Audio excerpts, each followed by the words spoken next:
Hello. Good morning, Prabhakan sir. Good morning, sir. Good morning. Good morning, sir. So we'll another 2 minutes to start the session. Yes, sir. We'll wait. Okay. Yeah.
Hello. Yes.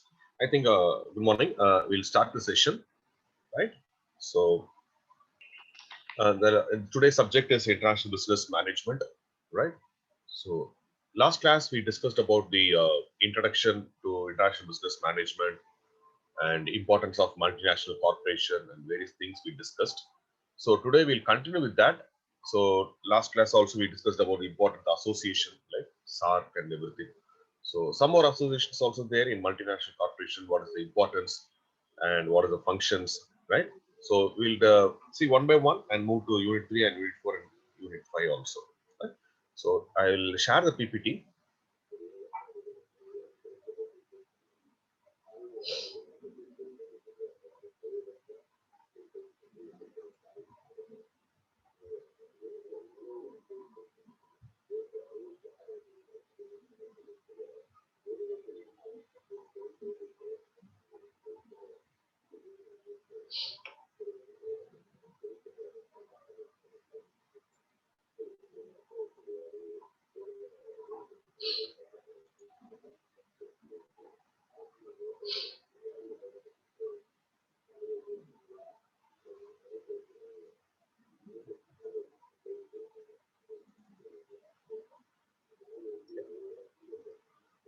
So can you able to see the PPT, sir? Yes, visible. Okay, right. So one by one, last class we discussed about the SARC and everything, right? And today we'll discuss about the ASEAN, NAFTA, and the SAFTA. These are the some of the associations will be there, right? So Association of Southeast Asian Nations is the abbreviation of the ASEAN. Sometimes ASEAN also they're called ASEAN, right? The ASEAN was founded on August 8, 1967. The foreign ministers of Indonesia, Malaysia, the Philippines, Singapore, and Thailand sat down together in the main hall of the Department of Foreign Affairs building in Bangkok. So, see this the foreign ministers of countries, right? Indonesia, Malaysia, Philippines, Singapore, and Thailand plays an important role. So, they sat together in the main hall, Foreign Affairs building in Bangkok, in Thailand, and signed a document. And by virtue of the document, the Association of the Southeast Asian Nations was born. So that's the important thing. So kindly note down the abbreviation also, Association of Southeast Asian Nations. So these are the countries, Indonesia, Malaysia, Philippines, Singapore, and Thailand, right, in the year 1967. So the 5 foreign ministers who signed it, right, these are the various people, at least you people know that, Adam Malik of Indonesia, Narciso Ramos of Philippines, Tun Abdul Razak of Malaysia, S. Rajaratnam of Singapore, is our Indian actually, and Tanat Koman of Thailand, would subsequently be hailed as the founding fathers of probably the most successful intergovernmental organization in the developing world today. And the document that they signed would be known as the ASEAN Declaration. So ASEAN is a regional grouping that promotes economic, political and security cooperation among its 10 members. Yes, members will be increased. Brunei, Cambodia, Indonesia, Laos, Malaysia, Myanmar, the Philippines, Singapore, Thailand, and Vietnam. So, what is the purpose actually, right? Is to promote economic, political, and security cooperation. These are the various issues related to the countries. In 1976, the members signed the Treaty of Amity and Cooperation, emphasizing ASEAN's promotion of peace, friendship, and cooperation to build the solidarity. So, this has also happened in the year. Right. Next one. See this. This is the emblem actually, ASEAN emblem. So at least you people should know that. The ASEAN emblem represents a stable, peaceful, united, and dynamic, right? ASEAN. The colors of the emblem, see that blue, red, white, and yellow. I think people notice that. Blue, red, white, and yellow is there. Represents the main colors of the state crest of all the ASEAN member states. So, like our Indian flag, right? Indian flag. The blue represents peace and stability. Red depicts courage and dynamism, like China, right? White shows purity, and yellow symbolizes the prosperity. So these are the emblem they designed for the ASEAN. The statue of party in the center of the emblem represents the dream of ASEAN founding of father of ASEAN, comprising all the countries in Southeast Asia, bound together in friendship and solidarity. The circle represents the unity of ASEAN. See that? Right. These are the things, the importance of emblem, ASEAN emblem. These are the countries I already told about you. It's various countries here, around 10 countries, right? See, yes, Thailand, Myanmar, Cambodia, Laos, Brunei, Vietnam, Malaysia, Singapore, Philippines, and Indonesia. So these are 10 countries plays an important role. Yeah, some of the joint development programs first undertaken by ASEAN include projects to increase the food production, to promote the tourism, to ease travel restrictions, and enhance cooperation in the field of mass media through exchange of radio and television programs. Plans are also put into place to liberalize the trade among members in a bid to improve the intra-regional trade. So you people know that Thailand itself, classical example, Thailand is one of the beautiful tourism place, right? People know that. I think Prabhakar sir is there. What is the advantage of Thailand, sir? Any ideas, Prabhakar sir? The importance of Thailand. Yes, sir. Thailand completely tourism. Yeah. Yes, sir. Yes, sir. Their most incomes and their most contributing by the way of tourism. Yeah. The recent advancements, sir, where it occupies, dominates, any idea, sir? Thailand?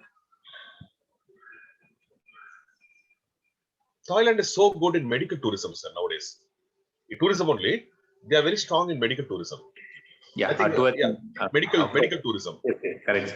Yeah, because more foreigners attract the tourist attraction. And the meantime, the cost of the medical care cost is also very cheaper compared to other countries. You know, India's tough competitor is Thailand in terms of medical tourism. Yeah. So these are the things happens in Thailand. Thailand is one of the beautiful places we learn. Most of the pros and cons also there, but we learn a lot of positive things from Thailand also. Even Malaysia is also doing good. So a lot of things with the ASEAN people, they're doing a lot. Southeast Asian, one of the strongest association they have, and they're doing good actually recent days, like Vietnam, Philippines. So all the areas more focused toward the tourism activities. So the same thing, I think India should also follow that. India is also a lot of attractions is there, but still lacking actually. Even Tamil Nadu is having more tourism destinations, tourism places, right? What Prabhakar sir? What's the Yes, comment on sir. that? Yes, sir. Tamil Nadu is one of the boom actually. Everybody is focusing on Kerala and everything. Tamil Nadu is also one of the boom because if you want to the medical tourism, because you people you know that lot of the hospitals, lot of doctors, nurses, right? And tourist attractions also there. Tourist spot is also there in Tamil Nadu.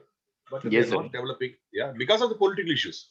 I will tell you, because both Yes, the sir. parties, Because political if issues. you see now, sir, with respect to the Yeah, tourism yeah. only concern, Hmm. we can take a best example as Kerala government, because Yeah, they are doing best and they are doing that particular ministry doing well, sir. Because comparatively, other than hill stations, we yeah, have many historical places, yeah. ancient temples and ancient related this thing. Hmm. So, in addition to that, hill stations and those naturalizes and sanctuaries, Yeah, you can count all those things. yes, By yes. the way, And we can sing, and it may be the a good income for the government yes, and definitely. a good representation Hmm. towards expansion of Tamil culture to the world. Yes. We can think anyways. Yeah, but still we are lacking actually. We are Yeah, a lot of lagging, still we lagging. are Yes. lacking. Even the Kadalur, na, Chidambaram Kadalur also. So many beaches are there. Still vastly they are used, not at all utilized. So lot of things are there. We'll convert into a like profitable business for the Tamil Nadu government also. Tamil Nadu government is only focusing on the task work and that part only. It's okay. That's okay. But what about the other parts, no? Other areas? Tourism is one of the richest source in Tamil Nadu. Even the take as example, Pumbuhar. Lot of things are there. History, as Prabhakar sir told about, historical places are vanishing actually. Lot of temples are there, right? And from the ASEAN also, we can learn from that. Even from every state in India, how they are working. We'll take as a role model also and want try to implement in our each state in India also. So finally, more revenue will come to the place, right? So these are one of the advantage. Why that's the thing. Sir. Increase food production. In food production also, they are doing good now comparatively. Yes, promote tourism. Even Thailand food production, as in the Prabhakar sir also knows that they are very good actually. If you see a lot of videos, articles, and everything, they are strong in all the areas, right? Yes. Today, ASEAN is considered as one of the most successful intergovernmental organizations in the developing world. Fantastic. See that I already told about that Malaysia. Yeah, I think the previous classes also Yes, they sir. One thing I want to convey yeah in Vietnam, if yeah due to this pandemic, hmm, so one of the in Southeast Asia, even yeah Asian countries, yeah one of the best country, they controlled the corona in the yeah first stage itself. definitely And the second important thing is we all expected that once this uh, uh, industrial war and corona issues, there hmm, was fight between China and hmm, US and China hmm, and world. hmm. So most of the countries they started coming in from the country. So Okay everybody thinking that India is the optional to accommodate all those industries. okay But thing was gone wrong that all the countries, even most of the countries, gone to Vietnam, yeah definitely yes but it was expected to come India, but gone to Vietnam because they have the good infrastructure of controlling the corona as well hmm. as the manpower uh, uh, as good as what India have. Yes true fantastic yes Vietnam is a classical example of how this pandemic is controlled. Yes, great. See that very small actually, very small country. They are doing good, right? Even India is not doing right. At least we should learn from them, right? At least we should learn how they are doing and everything. See that most successful intergovernmental organization in the developing world. Since its founding, the grouping has been expanded to include other Southeast Asian states, Brunei, Vietnam, Laos, Myanmar, and Cambodia. So they started with the initially five, then moved to other five. So subsequent years, all the countries are very good in the nature and they're doing good actually. Aim and purposes, as set out in the SA declaration, the aims and purposes of ASEAN are to accelerate the economic growth, social progress, and cultural development in the region through joint endeavors, the spirit of equality and partnership in order to strengthen the foundation for a prosperous and peaceful community of Southeast Asian nations. So these are the aims and purpose. Next one, to promote regional peace and stability. Already I mentioned even the flag and emblem itself. Yeah, it's mentioned that four colors are there. Regional peace and stability through abiding the respect for justice, and the rule of law in the relationship among the countries of the region and adherence to the principles of UN Charter. To promote active collaboration and mutual assistance on matters of common interest in the economic, social, cultural, technical, scientific, and administrative fields. To provide assistance to each other in the form of training and research facilities in the educational, professional, technical, and administrative spheres. So all the areas also they focused on that, the form of training and research facilities also, right? To collaborate more effectively for the greater utilization of the agriculture and industries, the expansion of the trade, including the study of the problems of international commodity trade, the improvement of the transportation and communication facilities, and the raising of the living standards of their peoples. To promote Southeast Asian studies and to maintain close and beneficial cooperation with existing international and regional organizations with similar aims and purposes, and explore all avenues for even closer cooperation among themselves. Yes. Fundamental principles of ASEAN.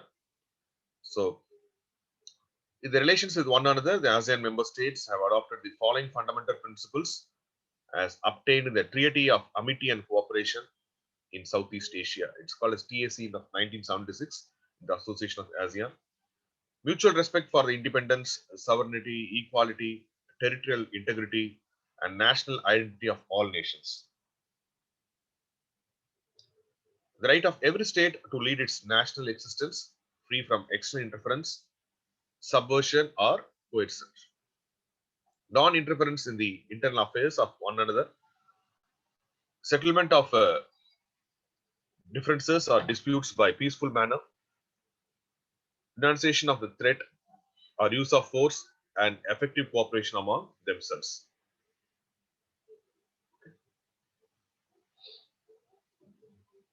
See this, how this happened here. Very beautifully they mentioned that love and peace, the countries, 10 countries are there. ASEAN, see that is one of the fantastic. Malaysia, Laos, Vietnam, Brunei, Thailand, Philippines, Singapore, Myanmar, Cambodia, Indonesia. Love and peace. Yeah. So fantastic, they work together. So one vision, one identity, and one community. Sir, right? So this is about one of beautiful PPT, actually very simple and easy to understand PPT. So that is the reason I want to share with you. Right? Clear about ASEAN?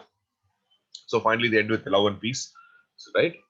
And one more thing, and ASEAN, which countries are so good in education? Any idea on that? This ASEAN education, education also they improved a lot actually. That is also one of Yes, the sir. competitive for India. Which Sir, countries education, among these 10 Malaysia countries? doing good.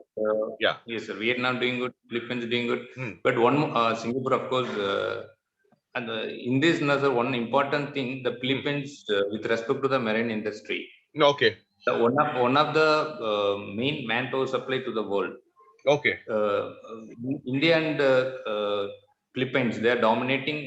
You can say even 70 to 80% of the manpower supply to the marine industry with respect to people working on board. Very good. If you see, even I mostly who are with many nationality, I work mostly with Philippines because their manpower contribution compared to others is very high, especially to the rating respect. So Okay. they're doing good in that aspect. And of course, Singapore and Malaysia very very much development in education, and Vietnam and Indonesia, of course, remaining are still developing. Yes. Definitely great. So right, I think Prabhakar also mentioned about Philippines. Yes, great. And industry and even the doctors, right? Prabhakar, so doctors, right? Most Indians go to Philippines and get a doctor studies MBBS, right? So they become a doctor. They are considerably cheaper in fees and everything. So that type of transformation happens also recently, right? So even all the countries focusing on the MBBS also. India there's a lot of problem and everything. So students are willing to go to these countries and acquire. And Singapore, you obviously told, right?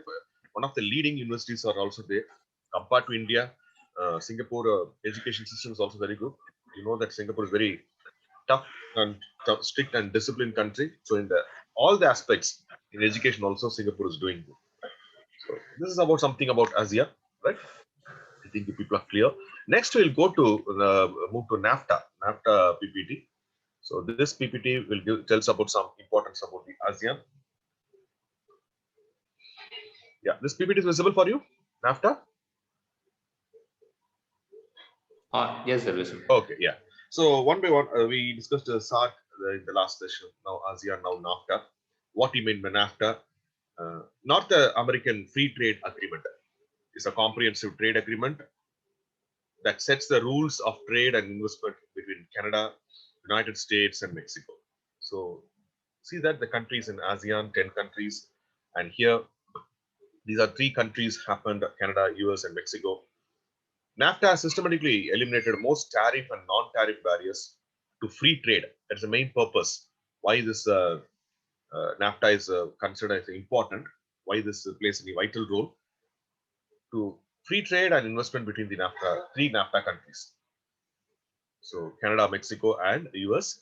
Establishment the year January 1994, 1st of January. Official languages: English, French, and Spanish. Secretariats: Mexico City in Mexico, Ottawa in Canada, and Washington DC in US. Right? NAFTA supplements. These are the additional supplements: NAAC, NAC, and NALC.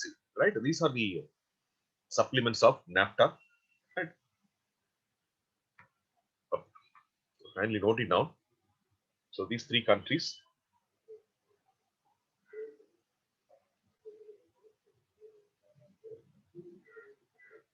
Right, move next slide. Yes. How does this NAFTA works? NAFTA is a formal agreement that establishes clear rules for commercial activity between Canada, US, and Mexico. It is overseen by a number of institutions that ensure the proper interpretation and smooth implementation of the agreement's provision. Free Trade Commission, NAFTA coordinators, NAFTA working groups and committees, NAFTA Secretariat, Commission for Labor Cooperation, and Commission for Environmental Cooperation, legal and environmental aspects. Right, that is also important in NAFTA, like a pest, right? Pest analysis like that.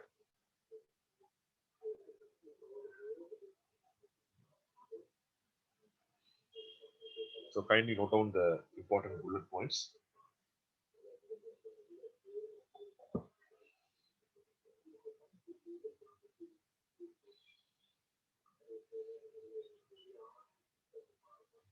Yeah. Next one.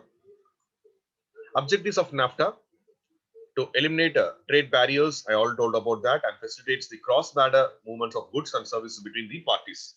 Cross-border movement to promote conditions of fair competition, to substantially increase investment opportunities, to provide adequate and effective protection and enforcement of intellectual property rights in each territory, to create effective procedures for the implementation and application of this agreement, for joint administration and for the resolution of the disputes, to establish a framework for further trilateral, regional, and multilateral cooperation to expand and enhance the benefits of the agreement.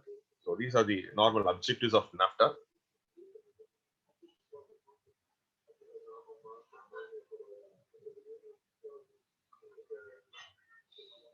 So I already told about that. NAAC, that supplements, NAFTA supplements, North American Agreement on Environmental Cooperation is an environmental agreement between United States of America, Canada, and Mexico as a side treaty of the North American Trade Agreement, NAFTA, right? To supplement, side treaty, supplement, or SIP. The agreement came into the effect on January 1st, 1994. The agreement consists of declaration of principles and objectives concerning the conservation and the protection of the environment, as well as the concrete measures to further cooperation on these matters between these countries. Right, to protect the conservation and protection of the environment.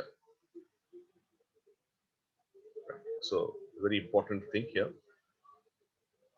I all told about that. In Asian country, Malaysia also focus on that artificial forest to protect the environment in order to overcome the pollution, health issues, and everything. So artificial forest plays an important role in Malaysia also. So environment, they are focusing on the mainly on the environment. Now also the climate, global warming. So a lot of issues will be there, right? So NAAC plays a vital role here. So kindly note down that.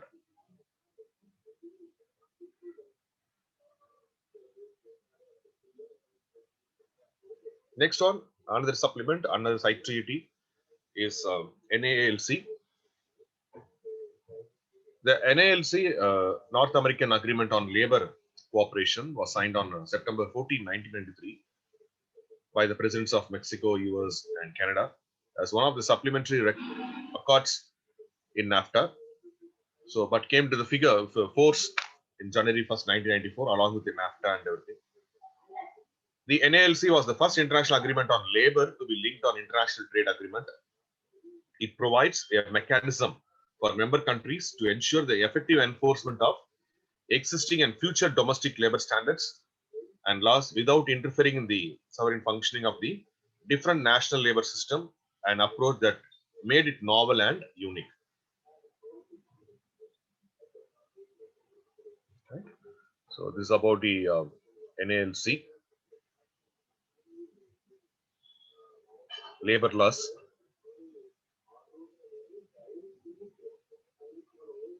Next one, provisions. NAFTA also seeks to eliminate non-tariff trade barriers and to protect the intellectual property right of the products. Intellectual property. NAFTA made some changes to the copyright law of the United States, foreshadowing the Uruguay Round Agreements Act of 1994 by restoring the copyright on certain motion pictures which are entered the public domain. So, to protect the IPR activities of the products. Environment. A side agreement was negotiated on environment with Canada and Mexico. The North American Agreement on Environmental Cooperation, which led to the creation of Commission for Environmental Cooperation (CEC) in 1994. So already we discussed about that. NA is important, that importance of environment and everything, right?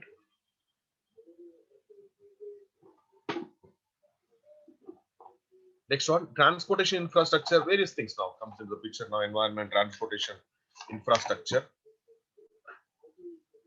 So NAFTA established the CANAMEX. CANAMEX nothing but a corridor for the road transport between Canada and Mexico. Also proposed for the use by rail, pipeline, and fiber optic telecommunications infrastructure. So various modes of transportation, you people know that. This has become a high priority corridor under the US Intermodal Surface Transportation Efficiency Act of 1991. So according to the Act, infrastructure plays an important role, transport infrastructure. Agriculture, 3 separate agreements were signed between each pair of parties. The Canada-US agreement contains significant restrictions and tariff codes on agricultural products, mainly sugar, dairy, and poultry products. Whereas the Mexico-US Pact allows for a wider liberalization within the framework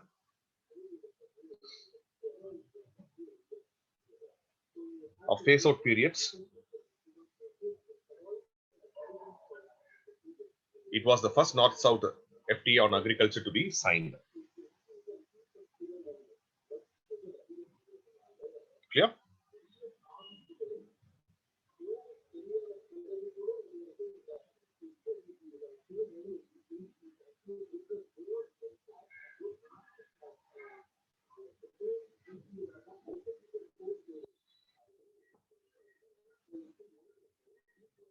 Next one, effects of NAFTA.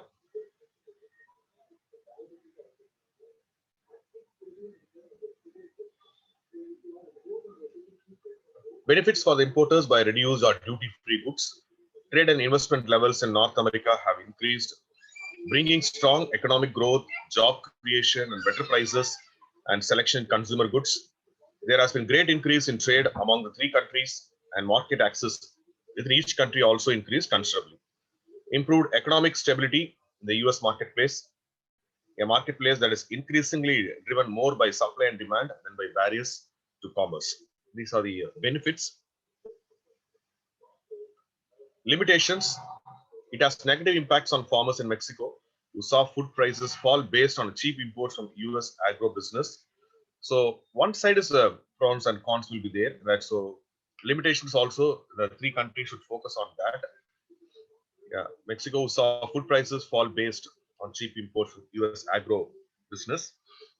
It has a negative impacts on US workers in manufacturing and assembly industries who lost jobs.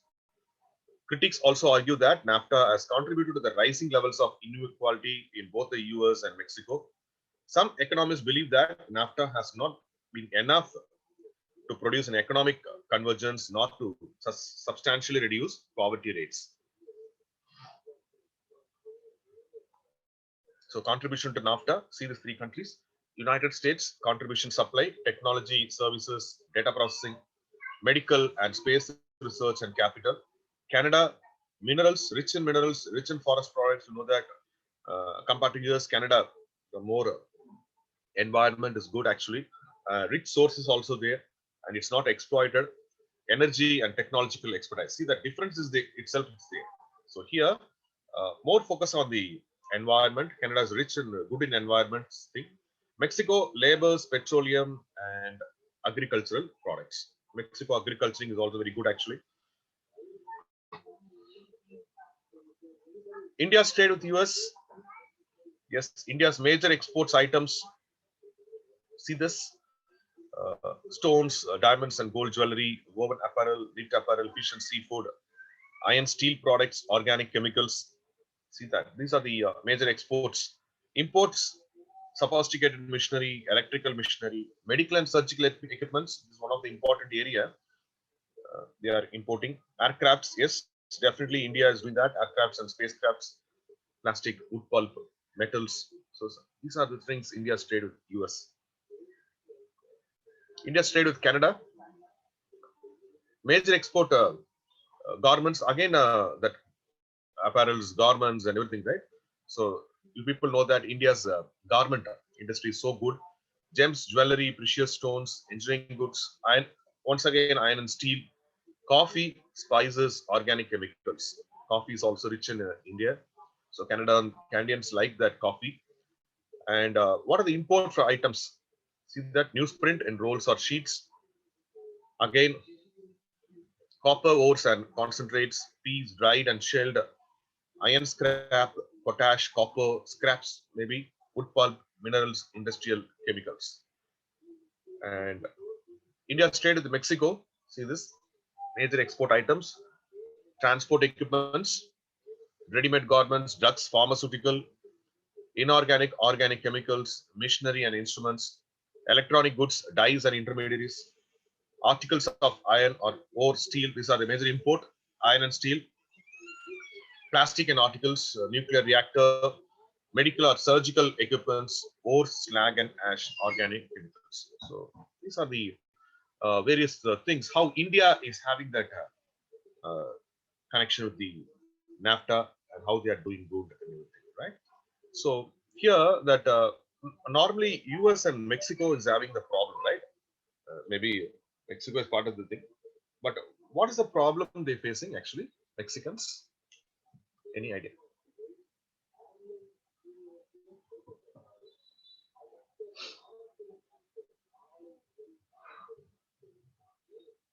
Mexico, agriculture is good, food is also Mexican food. You people know that Mexican food and everything.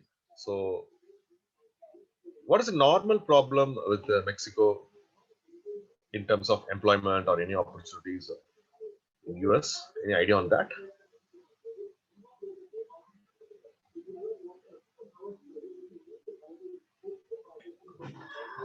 It's a general complaint that there is a illegal transportation and illegal business used to happen with Between Mexico. US Mexico? Yes, sir. Okay. So that is one of the headache for US government actually. Okay. So that's why the illegal entries, the illegal transportation, the drug transportation. So that is a those type of illegal business is very much headache for US. Of course, Mexico not that much affected, but US affected much. Yeah. Any other? Yes, great. That type of things will happen there in Mexico. Mexicans are normally what type of people actually? In the olden days, how it evolves in Mexicans, what they normally called as. Any idea on that?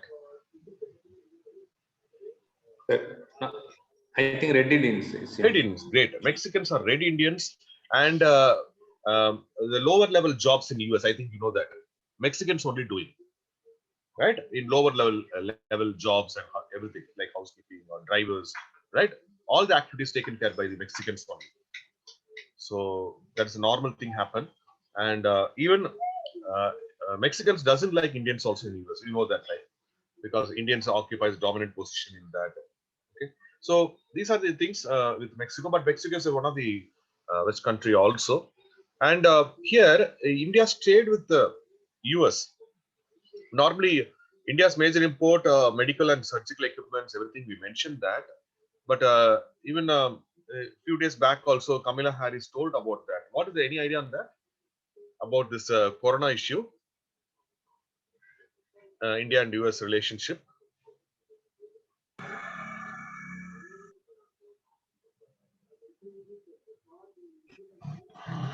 The taxes for rights reserved for medical. What happened in the period last year? That time? Yes, sir. There's some tax called taxes relation to the right protection. Okay. Okay. No, I okay. think And yeah, yes, tax, everything is right. And this, even India is supplied the drugs, right, for Corona. They have faced the problem, right? A lot of people got Corona affected, a lot of death in the US also.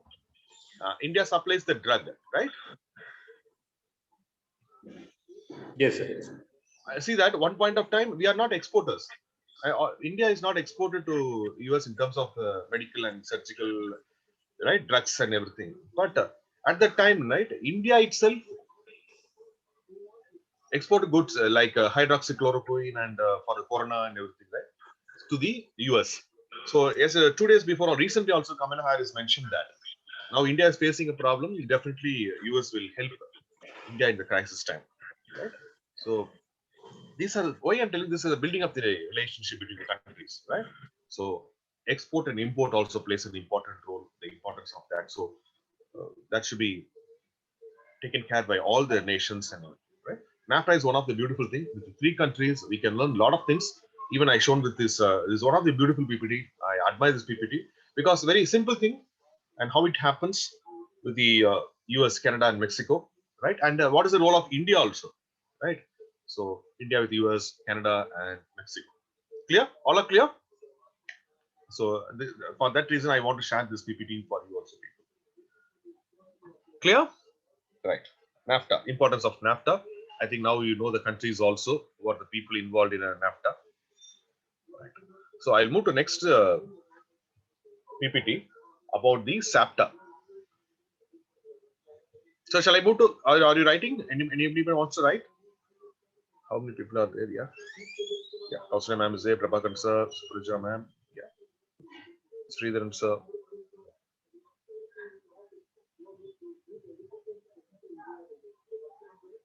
Right. Shall I move next slide? Yes, sir. Okay. Yes. Next one, this is very smallest and rich in content about the SAPTA. It's a SARC preferential trading arrangement. It's a part of the SARC only, right? SAPTA is also there. In the syllabus, they mentioned about the SAPTA. The agreement of SARC preferential trading arrangement was negotiated in the year 1993 by the 7 developing countries that were members of South Asian Association of Regional Corporations, SARC, right? So, the declared objectives of SAPTA are to promote and sustain mutual trade, to develop economic cooperation among developing countries. So, this is a very important thing, right? Rules of origin. The objective of these rules is to determine the origin of products eligible for preferential concessions under SAFTA. Products which have achieved the status originating in India are eligible for preferential tariff treatment upon imports to participant countries. See that? Products which have achieved the status originating in India are eligible for the preferential tariff treatment upon imports into participant countries. Following products are considered as originating in India if they are consigned directly to a participant country. Products that are wholly obtained in India as defined as below, right? Products obtained in India in the manufacture of which, in addition to the materials referred to the below and materials originating in participant countries, materials imported from non-participant countries or materials of undetermined origin are also used, provide the value of materials imported from non-participant countries and our materials of undetermined origin does not exceed 50% of the FOB, value of the product, subject to condition in the below. Fifth session is very important thing, fifth column. For the purpose of 3, value of non-originating materials means safe value, item of importation of such materials not known and cannot be ascertained and proved. The first ascertainable price paid for the materials in India. See this, these are the wholly obtained, already mentioned in India, raw or mineral products extracted from the soil, its water or seabed, agricultural products harvested there, animals born and raised there, products obtained from animals, right? Referred in clause C above. Products obtained by hunting or fishing conducted there. Products of sea fishing and other marine products taken from high seas by its vessels. Products processed that are made on board factory ships, exclusive from products. Used articles there, fit only for the recovery of raw materials. Waste and scrap resulting from the manufacturing operations conducted there. Right? Goods produced there exclusively from the products referred in clauses. Right? Various clauses. Products which comply with the origin requirements provided and it's used by participant as input for a finished product eligible for the preferential treatment by another participant are considered as a product originating in the territory of the participant, right? Where working or processing of the finished product has taken place, right? The following are considered to be directly concerned India to the importing country. If the products are transported without passing through the territory of any non-participant country, the products whose transport involves transit through one or more non-participant countries with or without transshipment or temporary storage in such countries, provide that the transit entry is justified for geographical reason or by considerations related to exclusive transport requirements. So, this is a general view of the SAFTA, right? So, participant countries, see that People Republic of Bangladesh, Kingdom of Bhutan, Republic of India, Republic of Maldives, Nepal, Pakistan, Sri Lanka. So you know that. So these are the normal fee structures and everything happening here, right? So originating from India and everything, non-tariff will be there. Yeah. So SARC, SAFTA will be there. Yes. So this is about the. At least you should know this, why it's used and everything. So with this, we have finished the unit 2 completely. So then we'll move to unit 3. Okay.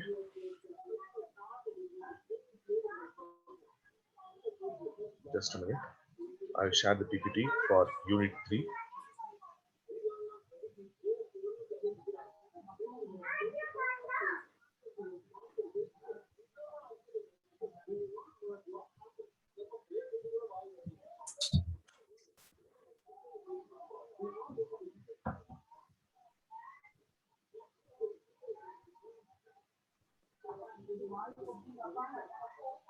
So you can able to see this PPT? Yes, sir.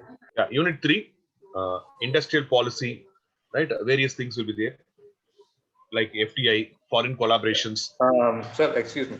We are still the PTFL is visible. Pardon, sir? SARC, SARC preferential trading agreement. That only is That there. page, I will share it now. I'll share it. Yeah.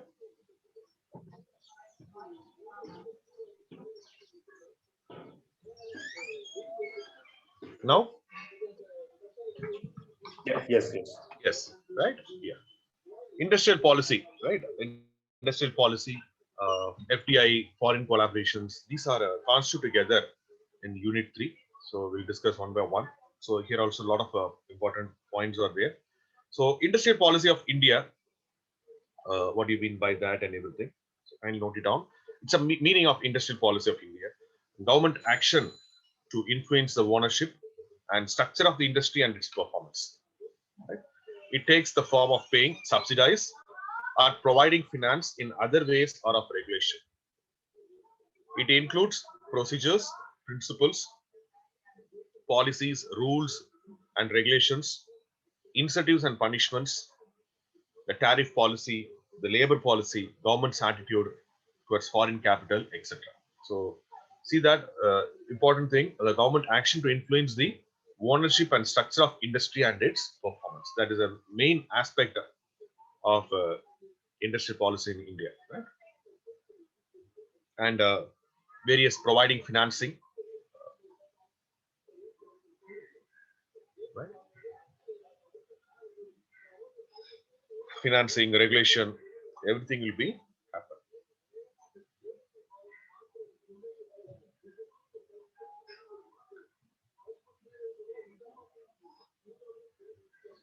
So kindly note it down how it's industrial policy, what is the important usage.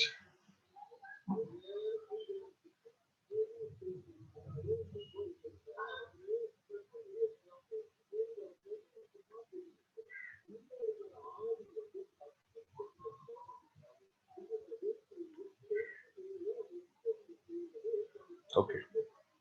Next one. Objectives of industrial policy.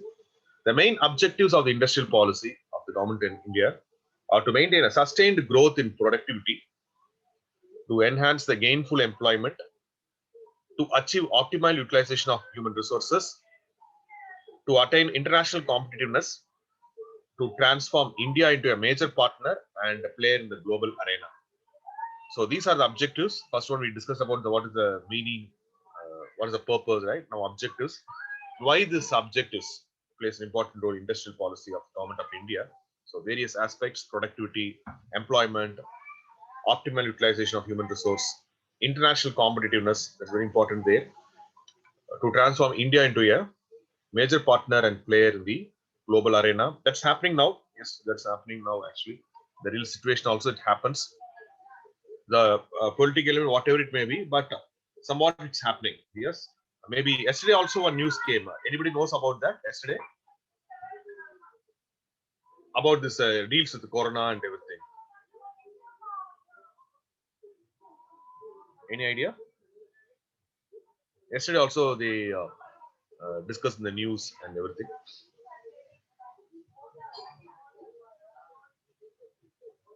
I'll give the clue. UK government. What they done for India yesterday?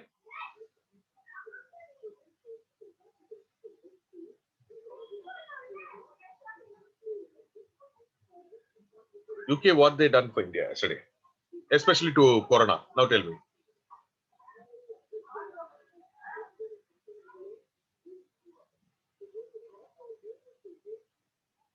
They provide the oxygen plant actually. Whether you heard that news?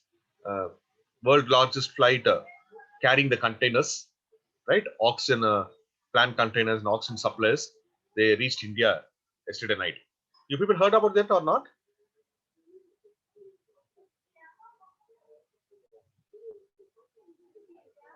So that is one of the major news actually yesterday because of this oxygen supply, demand in oxygen supply and everything.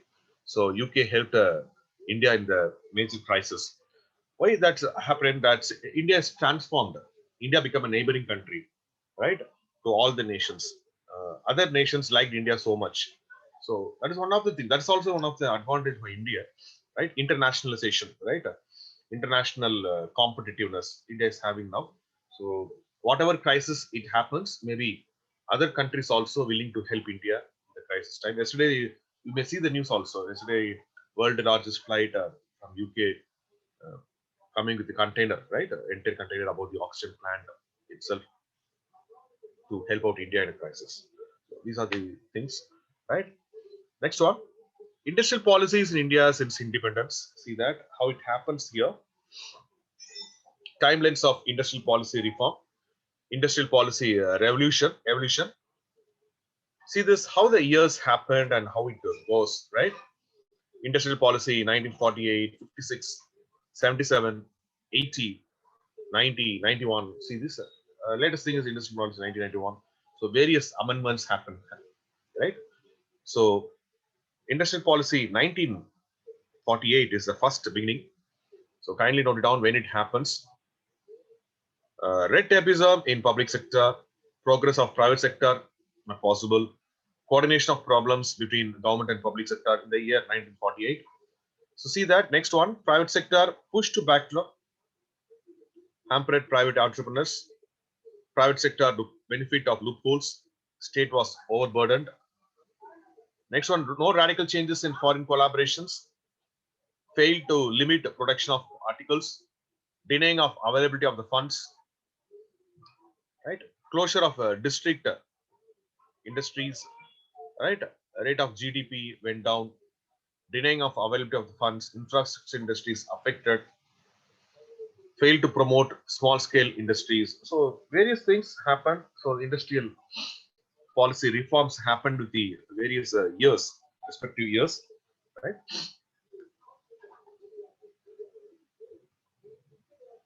See that industrial policy resolution of 1948, it defined the broad contours of the policy, determining, delineating the role of the state in industrial development, both as an entrepreneur and authority.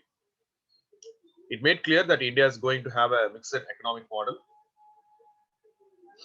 It classified industries into four broad areas: strategic industries, public sector. It included three industries in which central government had monopoly. These included arms and ammunition, atomic energy and rail transport, basic and key industries, public and private sector. Six industries with coal, iron and steel, aircraft manufacturing, shipbuilding, manufacture of telephone, telegraph and wireless apparatus, mineral oil, were designated as a key industries or basic industries. These industries were set to by the central government. However, the existing private sector enterprises were allowed to continue. Right? This is one of the things. It's a mixed economic model. Right? Next one, important industries, controlled service sector. It included 18 industries, including heavy chemicals, sugar, cotton, textile, woolen industry, cement, paper, salt, machine tools, fertilizers, rubber, air and sea transport, motor, tractor, electricity, etc. These industries continue to remain under private sector. However, the central government, in consultation state government, had general control over them. So kindly note it down how it happens with various industries, public, come private sector, controlled private sector.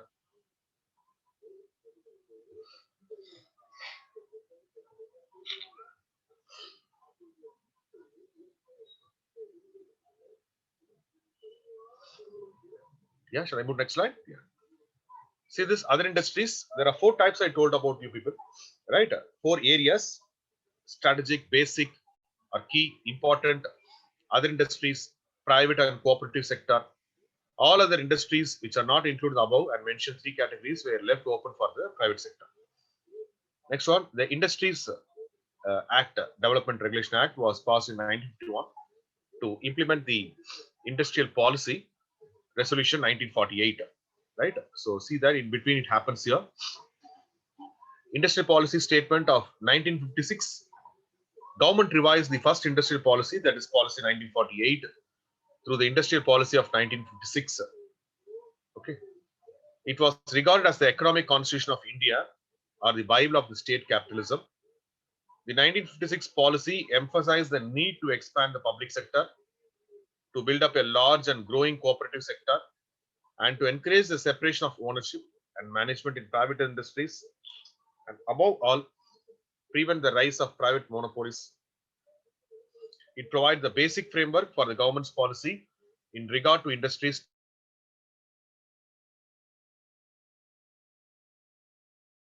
June 9. So the things happening.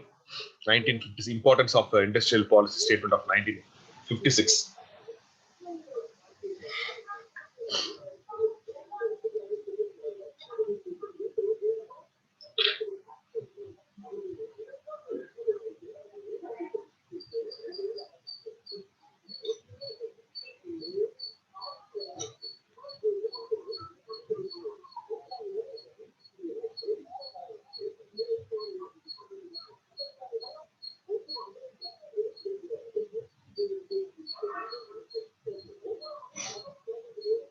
Okay.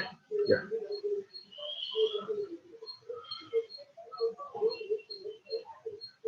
Next one. Yes. It's classified into three categories. Right?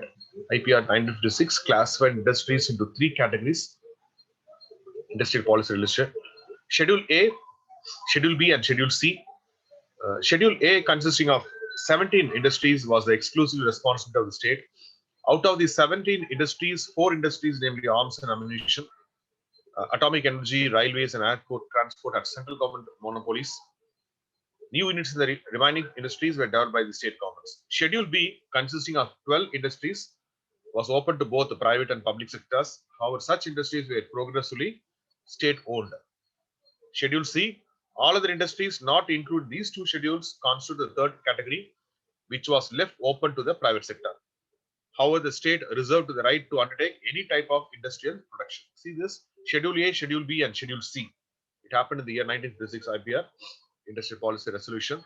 So kindly note down that Schedule A, Schedule B, and Schedule C, how it happens. Most of the Schedule A goes to public. Schedule B was open to both private and public. 12 industries are there. And Schedule A 17. Schedule C, other remaining industries goes to the private sector. And the state government has a overall control over on that. So kindly note it down.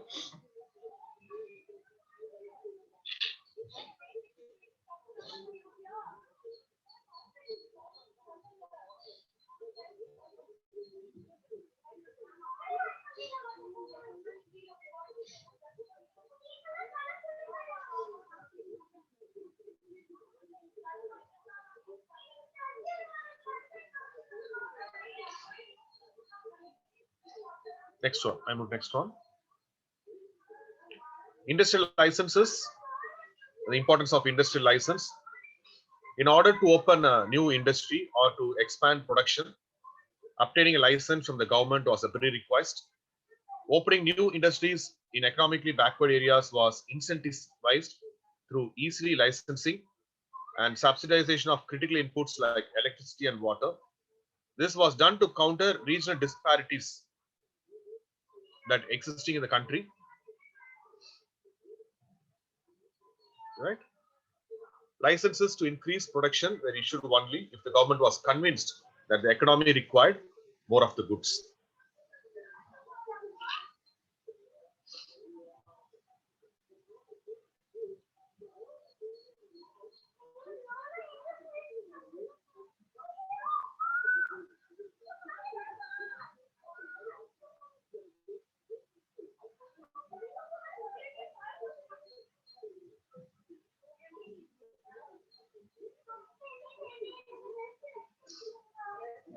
Okay. Yeah. Next one. Industry policy statement 1977. In December 1977, the Janata government announced new industrial policy through a statement in the parliament. The main thrust of this policy was the effective promotion of cottage and small industries widely dispersed in rural areas and small towns. In this policy, the small sector was classified into three groups: cottage and household sector, tiny sector, and small scale industries. So Janata government in the 1977 focused on this, and this is also a very important thing. Cottage industries has grown. So cottage and household sector, tiny sectors and small scale industries. So this happened in the year 1977. How see that how this revolution happens in industrial policy from the year 1948.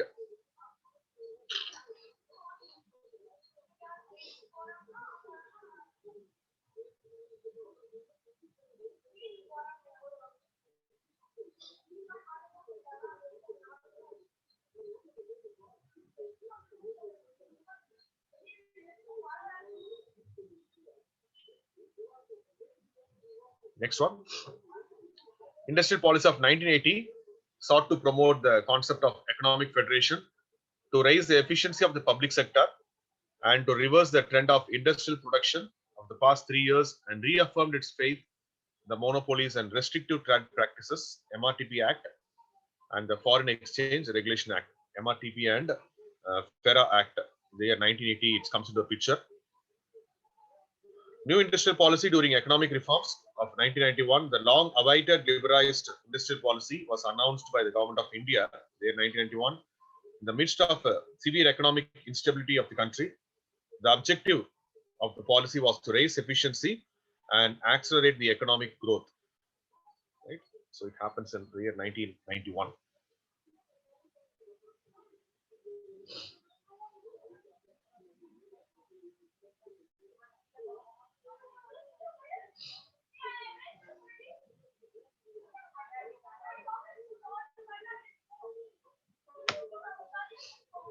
Next one, yes. Features of new industrial policy. De-reservation of public sector.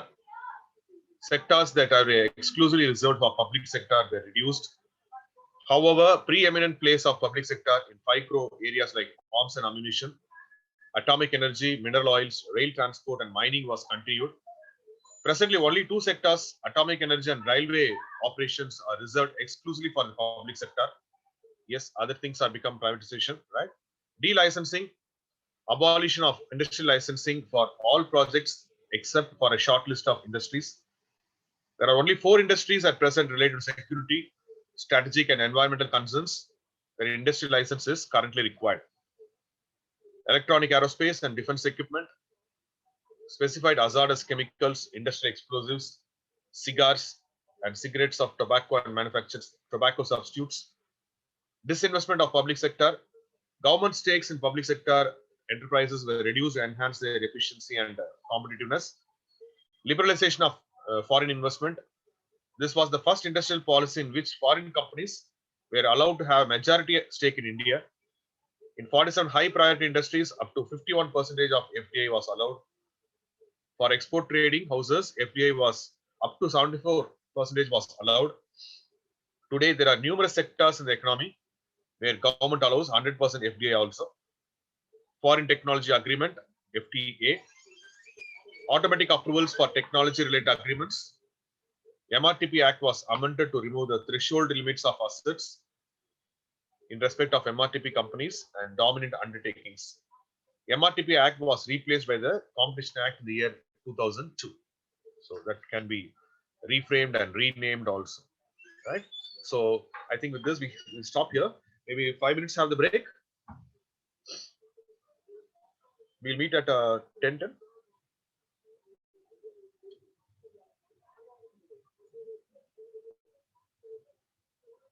Yeah. So shall we have 5 minutes break?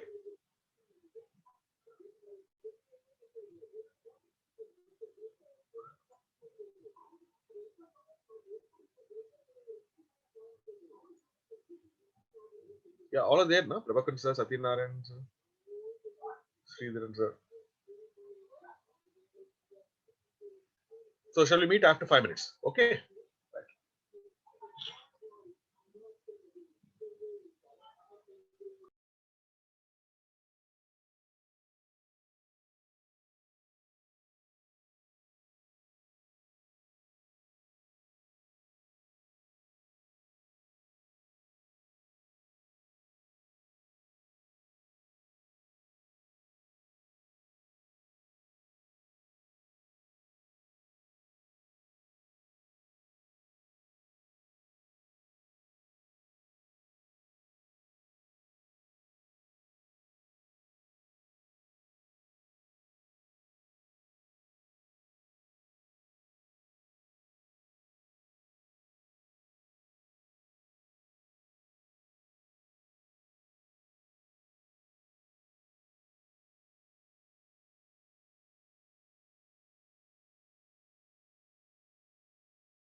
Hello, we'll start.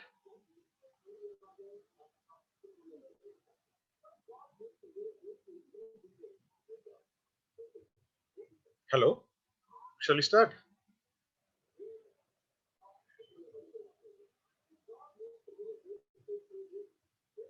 Okay. Next topic in the unit 3 is, so we discussed about the industrial policy of India, and from the year wise we discussed about that. Next one, foreign direct investment, FDI, importance of FDI. Foreign direct investment occurs when a firm invests directly in new facilities to produce and or market in a foreign country. So importance of FDI occurs when a firm invests directly in new facilities to produce and or market in the foreign country. Once a firm undertakes FDI, it becomes a multinational enterprise. FDI is undertaken by firms so that they can take advantage of resources that are either unavailable in the home country, or because these resources are available at cost lower than those in their home country.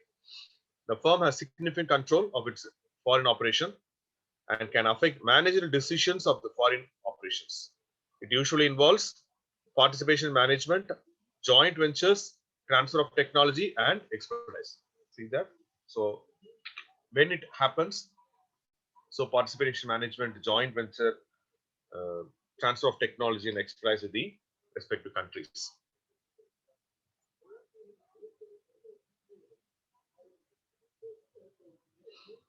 Okay, FDI. Next one, types of FDI. First one is by direction, by target. There are two types in FDI. One is by direction, and another one is by target. So by direction, there are two types. Again, it's classified into two types. Kindly note it down. It's very useful for you. Inward FDI, outward FDI. By target, greenfield investment, mergers and acquisitions, and joint venture. These are the different types of FDI. So by direction, by target, by direction, there are two types. By target, there are three types. Inward FDI, outward FDI, greenfield investment, merger and acquisitions, and joint venture.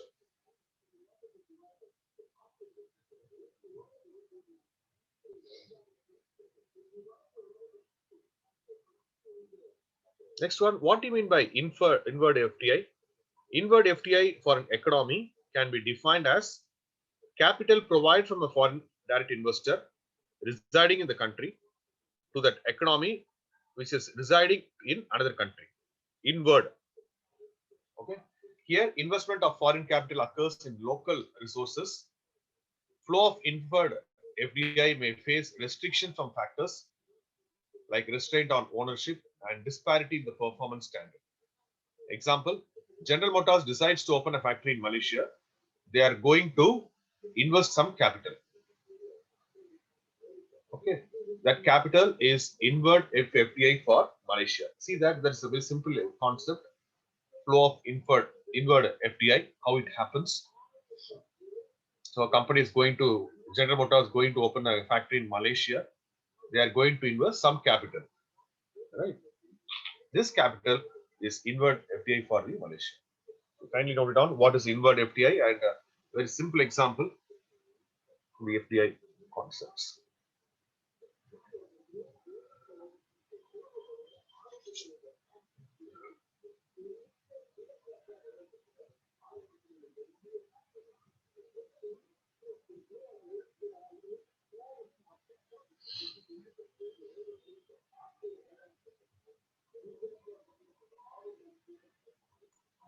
Next one, outward FDI.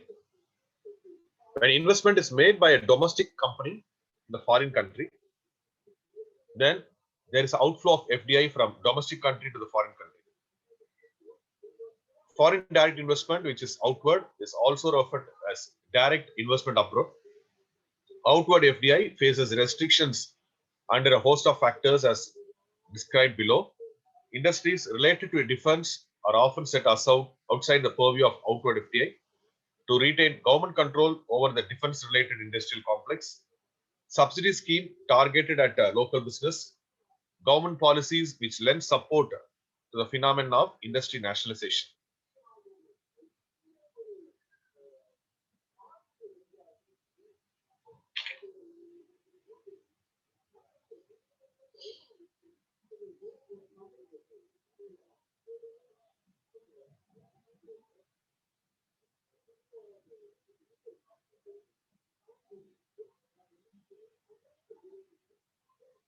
Next is FEMA guidelines on outward FDI. Indian companies can set up 100% subsidiary abroad, joint venture abroad, right? How much investment? Max outward FDI restricted to 3 times of net worth as per last audited balance sheet. Subscribe to share capital of foreign country. Outward remittances to foreign country to subscribe share. Capital or export of machinery, manpower, management, export of technical know-how, no restrictions or repatriation of profits. ECB can be raised for outward FDI. So, FEMA foreign exchange management, the importance of that. ECB external commercial borrowings, ECB can be raised for the outward FDI.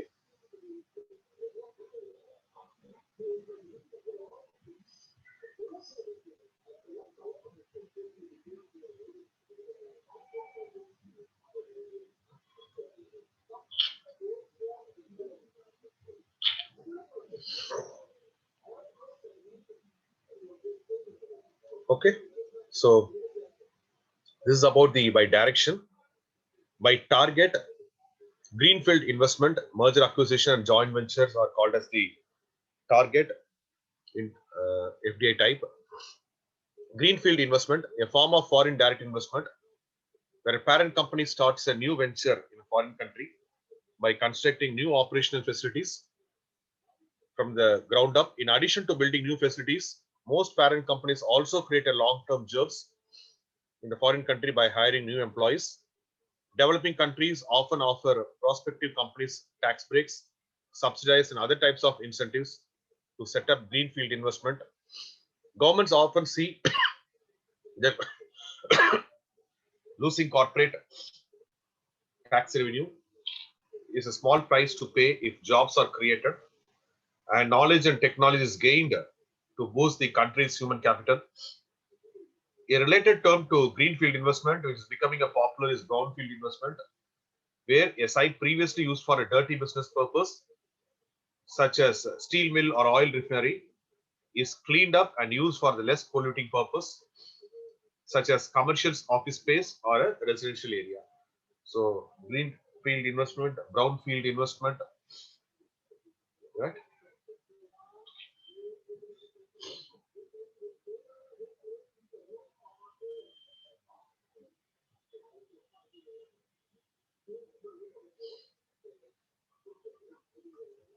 Merger and acquisitions, horizontal type, horizontal merger, a merger in which two firms in the same industry combine, often in an attempt to achieve economics of scale or scope.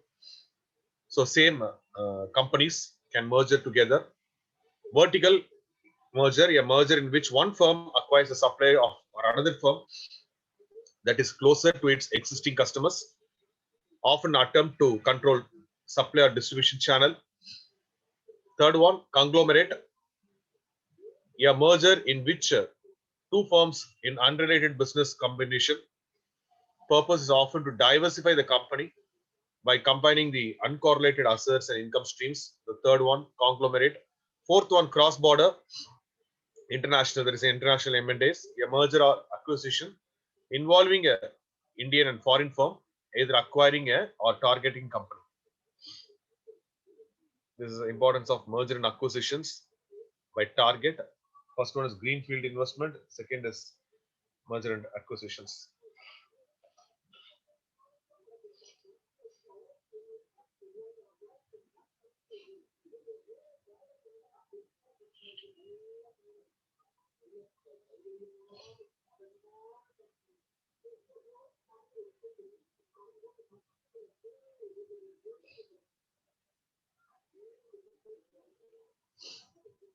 Next one, joint venture. A joint venture is here defined as a shared ownership in a foreign business. Some advantages of MNC working with a local joint venture partner are better understanding of local customers, more as an institution of government, providing for capable mid-level management. Some countries do not allow 100% foreign ownership. Local partners have their own contacts and reputation, which aids in business. However, joint ventures are not as common as 100% owned foreign subsidiaries as a result of potential conflicts or difficulties.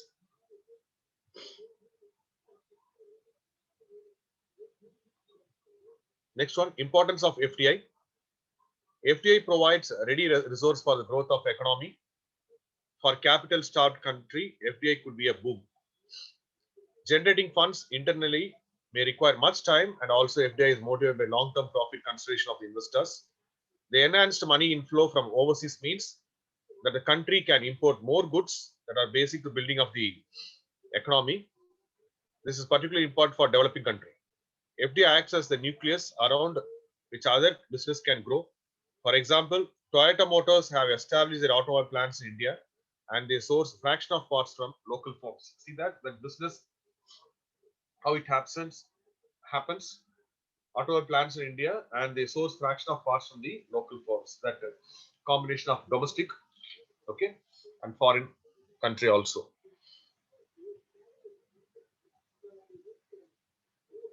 Advantages of FDI. Foreign direct investment plays a vital role in the development of India's economy. It's an integral part of the global economic system. FDI ensures a huge amount of domestic capital, production level, and employment opportunities in the developing countries, which is a major step towards the economic growth of the country. Foreign direct investments and opened a wide spectrum of opportunities in the trading of goods and services in India, both in terms of import and export production. FDI also ensured a number of employment opportunities by aiding the setting up of industrial units in various corners of India. Yeah. Disadvantages of FDI. Already we've seen about advantages. A lot of advantages also there. Disadvantages. One of the most disadvantage of foreign direct investment is that the economically backward section of the host country is always inconvenient.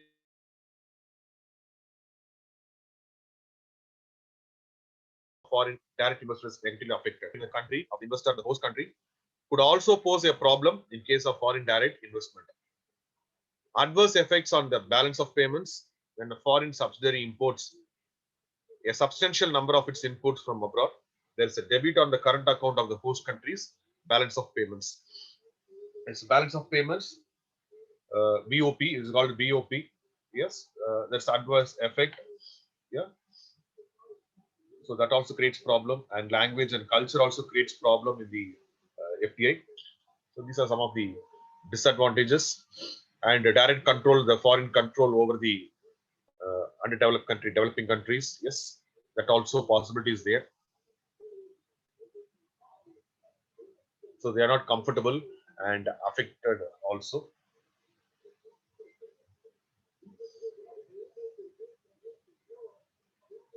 Next one, FDI and economic development. FDI is considered to be the lifeblood and an important vehicle for economic development as far as the developing nations are concerned. The important effect of FDI and its contribution to the growth of economy. FDI has an impact on countries' trade balance, increasing the labor standards and skills, transfer of new technology and innovative ideas, improving the infrastructure, skills, and general business climate. FDI also provides opportunity for technological transfer and upgradation, access to global managerial skills and practices, optimal utilization of human capabilities and natural resources, making industry internationally competitive, opening up export markets, providing backward and forward linkages, and access to international quality goods and services. So these are the how economic development happened through FDI.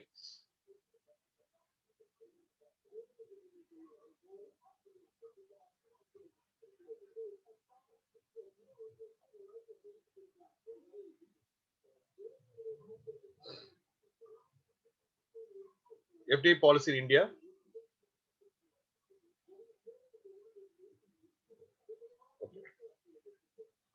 This one, FDI incentives, yes, incentives also there. Foreign direct investment. Types of FDI incentives: fiscal incentives to reduce the tax burden of foreign investors, financial incentives, grants given by the government, other incentives like subsidized infrastructure, market preference, preferential foreign exchange rates. FDI and FII both related to the investment in a foreign country. FDI or foreign direct investment is an investment that a parent company makes a foreign country. On the contrary, FII, please hold on, foreign institutional investor, is an investment made by investor in the markets of foreign nation. In FII, the companies only need to get registered in stock exchange to make investments. But FDI is quite different from the invest in the foreign nation. The FII is also known as a hot money, as the investors have the liberty to sell it and take it back. But in FDI, it's not possible. The foreign direct investment is considered to be more stable than the FII. So see that FDI and FII, foreign institutional investor. See the difference also.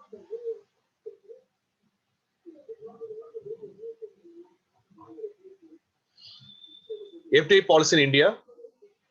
Foreign direct investment has become an integral part of national development strategies for almost all the countries globally. Its global popularity and positive output in augmenting of domestic capital, productivity and employment has made it an indispensable tool for initiating economic growth for nations. India is evolving as one of the most favored destinations for FDI in Asia and Pacific. It has displaced US as the second most favored destination for foreign direct investment in the world after China. FDI in India has contributed effectively to the overall growth of economy in the recent times. FDI inflow has an impact of India's transfer of new technology and innovative ideas, improving infrastructure, a competitive business environment will happen.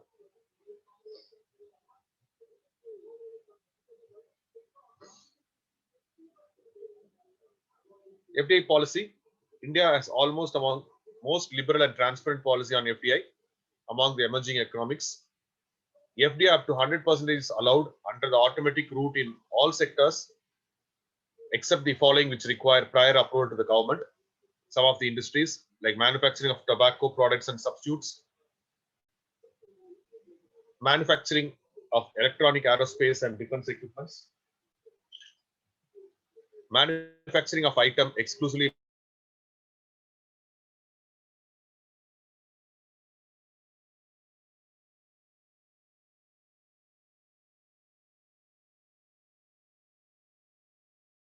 joint venture in safety.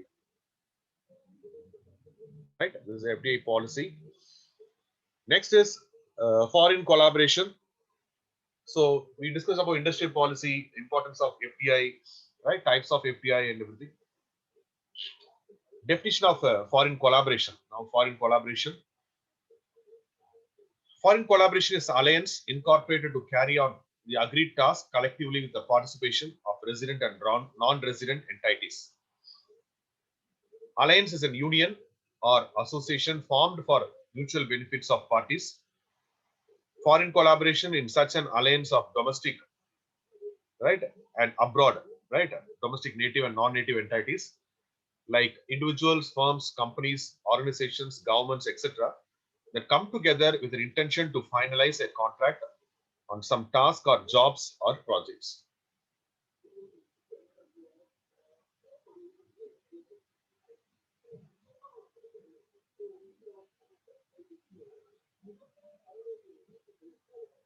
Clear? So can roll down foreign collaboration.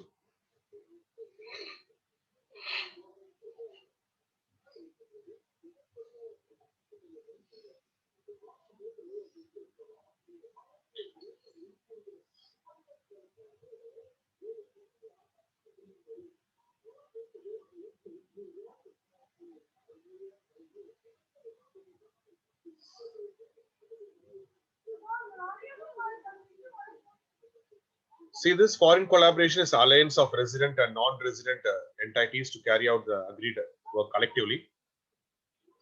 See that diagrammatic representation. Within country or resident or domestic or native entity. Outside a country or non-resident or foreign or abroad entity. So alliance, both these things within country or outside country. In finance, the definition of foreign collaboration can be specified as follows. Foreign collaboration includes ongoing business activities of sharing information related to financing, technology, engineering, management, consultancy, logistics, marketing, etc., which are generally offered by a non-resident entity to a resident, right? Domestic entity in exchange of cheap skilled and semi-skilled labor, inexpensive high quality raw materials, low cost high tech infrastructure facilities, strategic geographic location, so on, with an approval from a governmental authority like the Ministry of Finance of a resident country. Foreign collaboration is thus an alliance, a union or an association formed for mutual benefit of collaborating parties.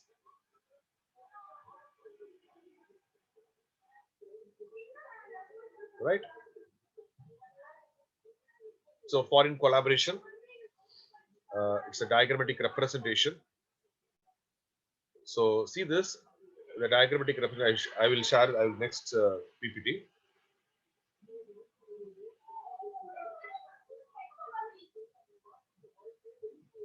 It is a mutual cooperation, a strategic alliance, right? It is formed only when one or more residential entities, right? So kindly note out this. We'll explain detail.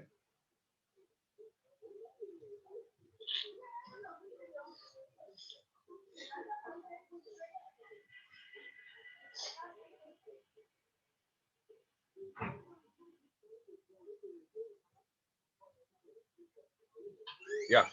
See this, following important points convey the meaning of foreign collaboration with the help of the diagram. Foreign collaboration is a mutual cooperation between one or more resident and non-resident entities. In other words, for example, an alliance between an abroad-based company and a domestic company forms a foreign collaboration. It is a strategic alliance between one or more resident and non-resident entities. Two or more resident entities cannot make a foreign collaboration possible. See that native, two or more resident native.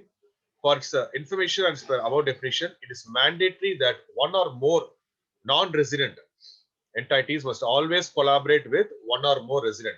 So resident and non-resident combination will be there.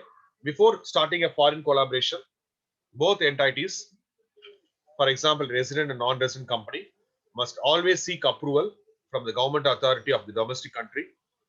During an ongoing process of seeking permission, the collaborating entities prepare a preliminary agreement.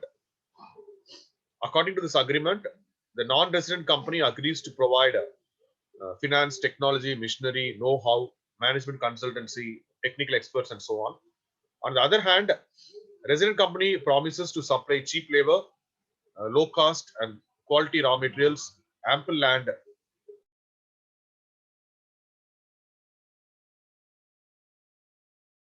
etc. So this is a mutual agreement. So resident is domestic and non-resident is the foreign country or abroad. So after obtaining the necessary permission, individual representative of the resident and non-resident entity sign the preliminary agreement. Signature acts as a written acceptance of each other expectation, terms and conditions. After signatures are exchanged, a contract is executed and foreign collaboration gets established. Contract is legally enforceable agreement. All contracts are agreements, but all agreements need not necessarily be a contracts. After establishing foreign collaboration, resident and non-resident entities start business together in the domestic country.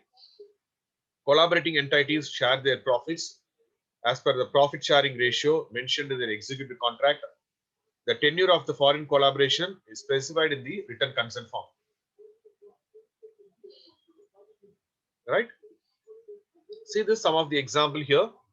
For examples of foreign collaboration, ICICI Lombard, GIC Limited, ING Vaisya Bank, Tata Docomo, Sikkim Manipal University, So these are some of the examples of foreign collaboration. The examples of is here mentioned here. ICICI Lombard GIC Limited is a financial foreign collaboration between ICICI Bank, India, and Fairfax Financial Holdings, Canada. ING Vysya Bank is a financial foreign collaboration formed between ING Group from Netherlands and Vysya Bank from India. Tata Docomo is a technical foreign collaboration between Tata Teleservices from India and NTT Docomo from Japan. Sikkim Manipal University from India runs some academic programs through an educational foreign collaboration with abroad universities like Liverpool School of Tropical Medicine from UK, Loma Linda and Louisiana State University from USA, Ethiopia University from Finland, and University of Adelaide from Australia. So these are some of the examples for the foreign collaboration with the resident and non-resident example. Clear? Objective of foreign collaboration. What is the objective? Improve the financial growth of collaborating entities, occupy a major market share for the collaborating entities, reducing the higher cost of non-resident entity, make a minimum, optimum and effective use of resources resident entity country,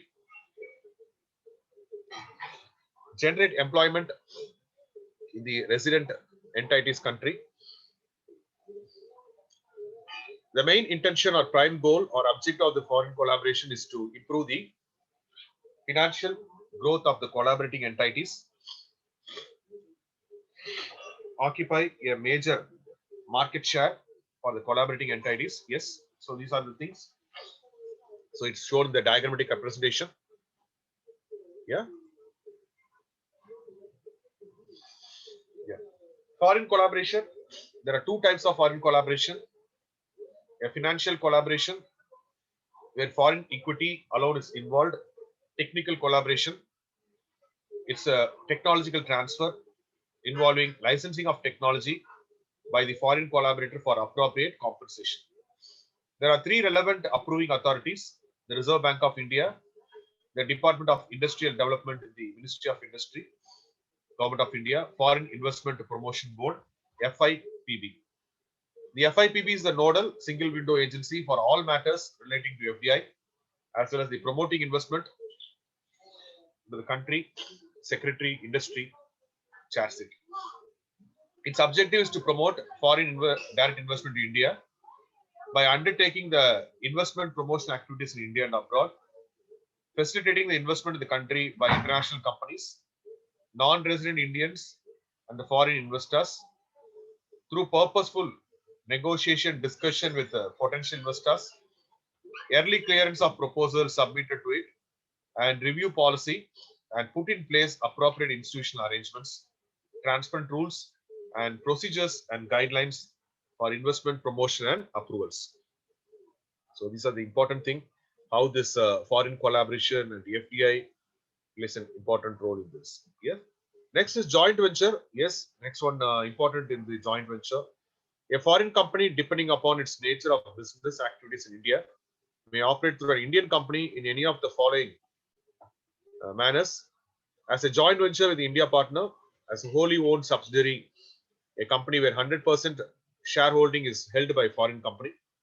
A joint venture company in India is like any company for the purpose of Indian Companies Act, Indian Income Tax Act, and other applicable laws, rules, and regulations. Where the foreign party does not confine itself only to the transfer of technical know-how to the Indian party, but also agrees for financial participation with the Indian party, the parties conclude joint venture agreement.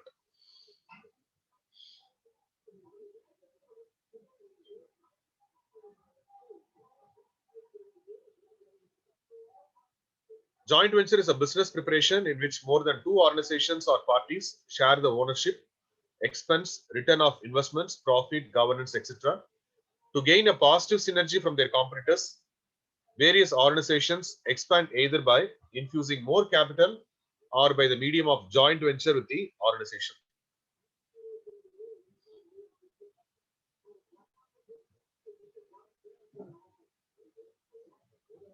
Yeah, kindly note it down about that.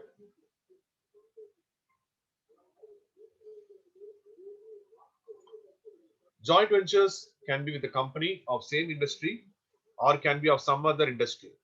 But with the combination of both, they will generate a competitive advantage over other players in the market. In short, when two or more organizations join hands together for creating synergy and gain a mutual competitive advantage, the new entity is called joint venture. It can be a private company, public company, or even a foreign company. In India, many companies underwent joint venture with various foreign companies, which were either technologically more advanced or geographically more scattered. The major joint ventures in India were done in sectors like insurance, banking, commercial transport vehicle, etc.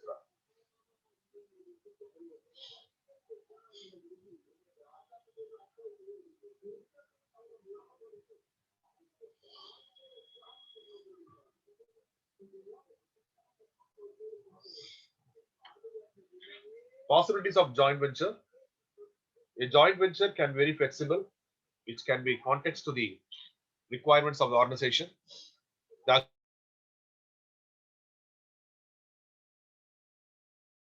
should have detailed terms and convey them. This adds in clarification and don't allow any ambiguity between the stakeholders. The agreement also helps to designate the actual scope of work which either of parties has to conduct.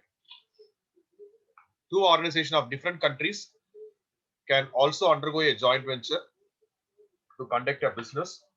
In this case, the directives issued by the respective government have to be followed before entering into any kind of joint venture. Right?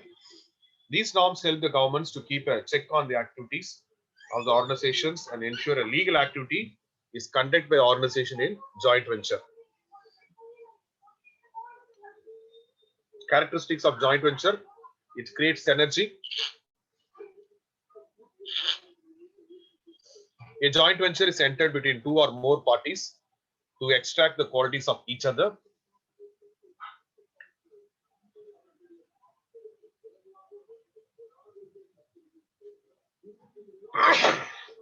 One company may possess a special characteristic which other company might lack with.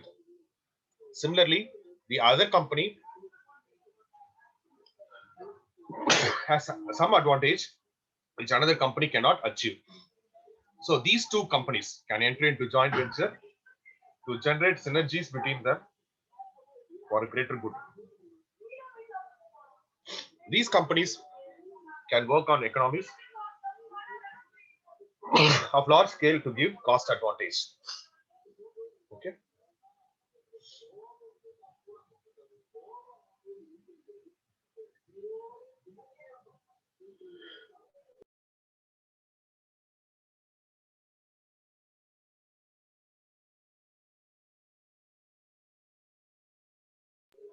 So kindly note it down.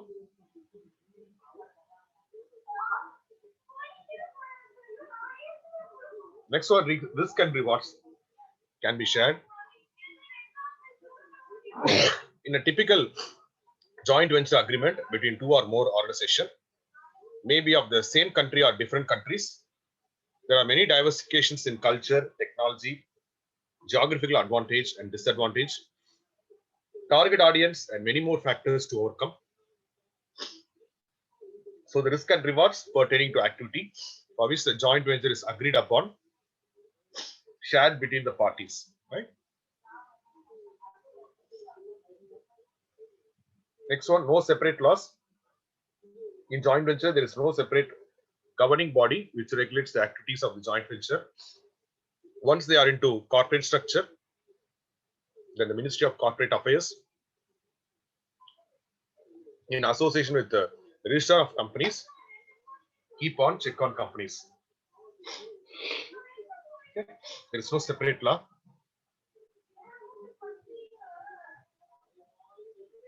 Okay. Sorry. Advantages of joint venture: economies of scale, access to new markets and distribution networks,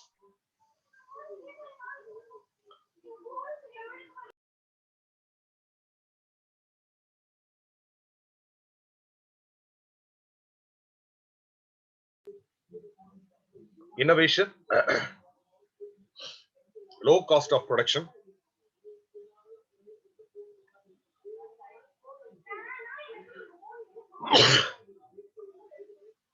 brand name, access to technology. So these are the advantages of joint venture. So with this, we are finishing the unit 3. Next, we'll move to unit 4. I think we have 5 minutes break, then meet.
Hello, we'll start.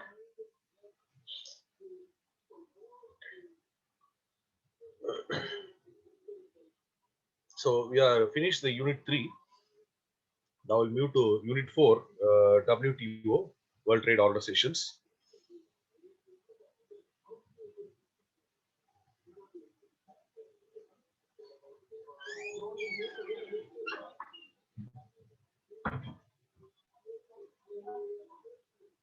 So can you able to see the PPT, everyone?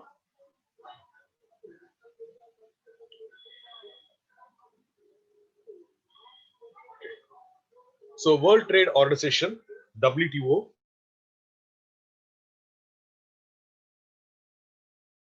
unit 4. We are in unit 4.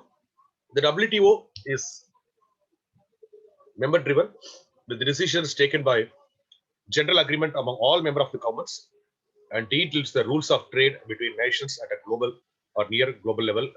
But there is more to that. So this is only a simple definition. WTO.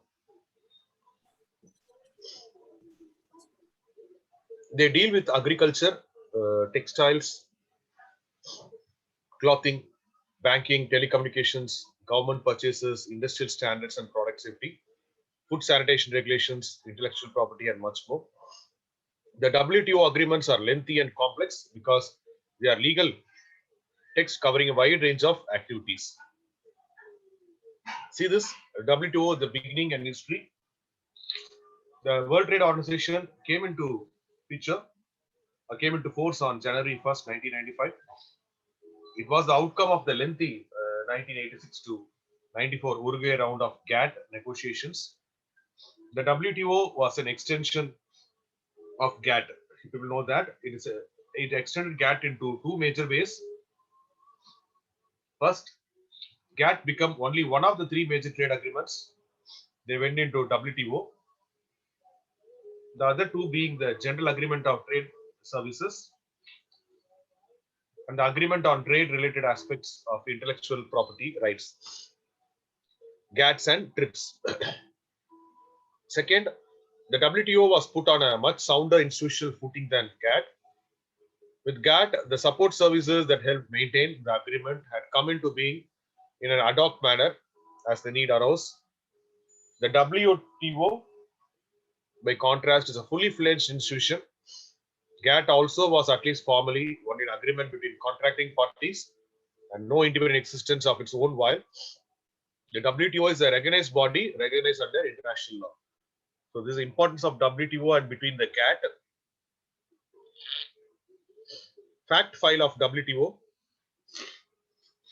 Location, Geneva, it's Switzerland. Established in the year 1st of January 1995. Created by Uruguay round negotiations 1986 to 1894. Membership 153 countries as on July 2008. Budget 189 million Swiss francs for 2009. Secretarial staff 625. Head is Pascal Lamy, Director General. Current WTO members 153 members and observers 31 observers will be there.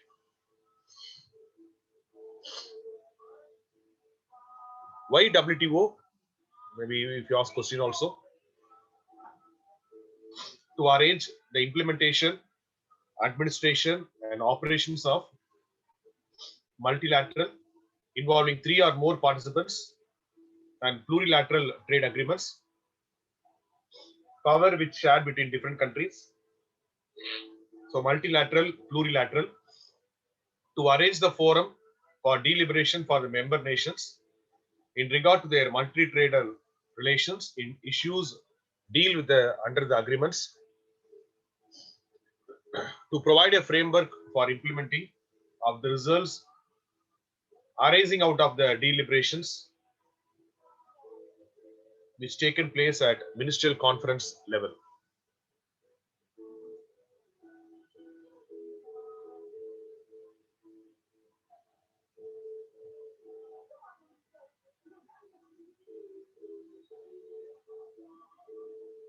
Okay.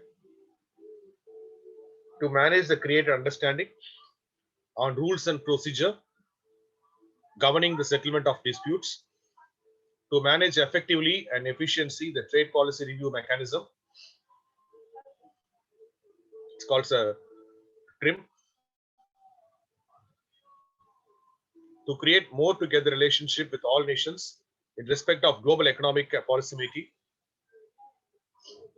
It would cooperate with IMF, International Monetary Fund, and the World Bank and its affiliated organizations. Functions of WTO: administering WTO trade agreements, forum for trade negotiations, handling the trade disputes, monitoring the national trade policies, technical assistance and training for developing countries, cooperation with other international organizations. Principles of WTO. The basic principles of WTO, right?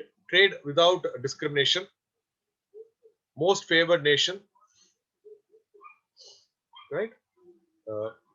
Treating the other people equally. Under the WTO agreements, countries cannot normally discriminate between the trading partners, grant someone a special favor, such as lower custom duty rate for one of their products, and you have to do same for the all other WTO members also. So basic principles: trade without discrimination, most favored nation is important, treat other people equally, national treatment, treating foreigners and locals equally, imported and locally produced goods should be treated equally, at least after the foreign goods have entered the market.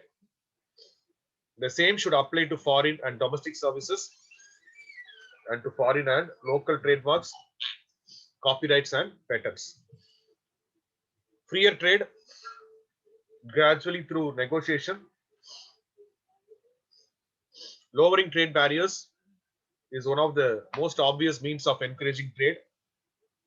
The barriers concerned include customs duties or tariffs and measures such as import bans or quotas that restrict quantities selectively. Predictability through binding and transparency. Sometimes promising not to raise a trade barrier can be used as an import as lowering one, because the promise gives business a clear view of their future opportunities. With stability and predictability, investment is encouraged, jobs are created, and consumers can fully enjoy the benefits of competition, choice, and lower prices. The multilateral trading system is an attempt by governments to make the business environment stable and predictable. Promoting fair competition. The WTO is sometimes described as free trade institution, but what is not entirely accurate. The system does allow tariffs and in limited circumstances other forms of protection. More accurately, it is a system of rules dedicated to open, fair, and undistorted competition, encouraging development and economic reform. The WTO system contributes to development. On the other hand, developing countries need flexibility in the time they taken to implement the system agreements, and the agreement themselves inherit the earlier provisions of GATT. Okay, so encouraging the development and economic reform. Structure of WTO, how this happens here: Ministerial Conference, General Council, Dispute Settlement Body, Trade Policy Review Body, right? The Committee of TND, Good Council, Intellectual Property Council. So IPR, like trademarks, copyrights, patents, everything will be coming there. Service Council. So General Council have different structure. So role of WTO, the main goal of WTO is the help the trading industry to become smooth, fair, free, and predictable. It was organized to become the administrator of the multi-trade trade and business agreements between member nations. It supports all occurring negotiations for latest agreements for trade. WTO also tries to resolve trade disputes between member nations. Multilateral agreements are always made between several countries in the past.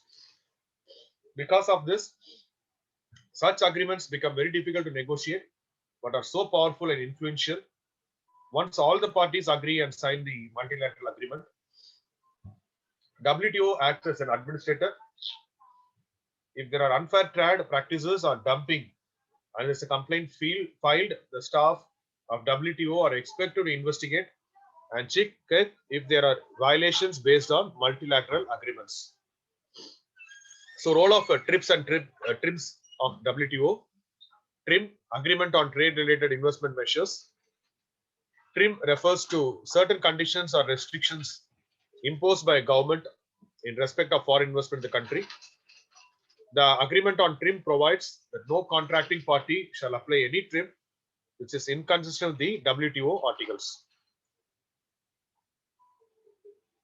Okay. So next one is TRIPS, Agreement on Trade Related Aspects of Intellectual Property Rights. It's an international agreement administered by the WTO that sets down minimum standards for any forms of intellectual property regulation as applied to nationals of other WTO members. So once again, it was negotiated at the end of the Uruguay round of the General Agreement on Trade and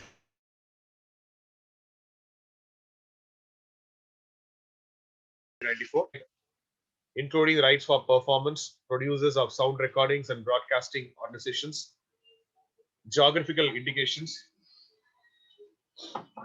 including the appellation of origin, industrial designs, integrated circuit layout designs, patents, monopolies for the development of new plant varieties, trademarks, trade dress, and undisclosed or confidential information, specifies enforcement of procedures, remedies, and dispute resolution procedures.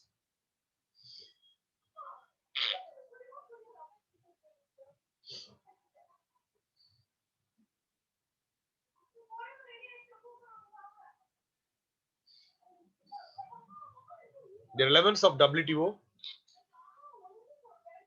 The system helps more promote peace.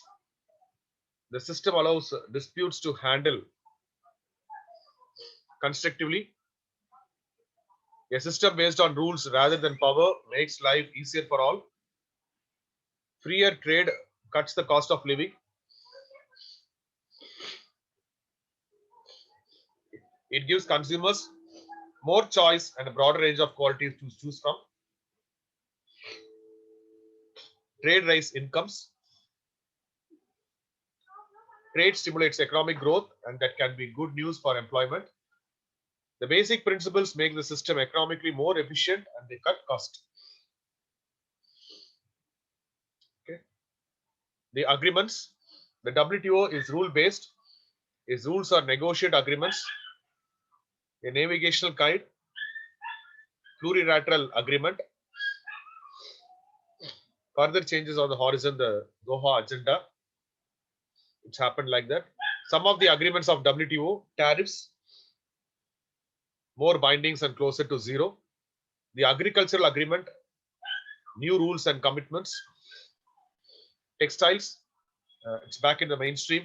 Intellectual property, protection and enforcement.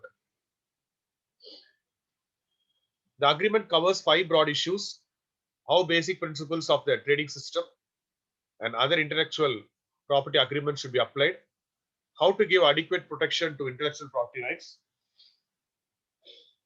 how countries should enforce those rights adequately in their own territories, how to settle disputes on intellectual property between members of WTO, special transitional arrangements during the period when the new system is being introduced. Okay. Developing countries, how the WTO deals with special needs of an increasingly important group. The agreements, more time, better terms, legal assistance, a secretarial service, least developed countries, special focus committees, trade and development committee. This Doha agenda committees, WTO technical cooperation, participation in the system, opportunities and concerns, erosion of preferences, the ability to adapt the supply chain. So,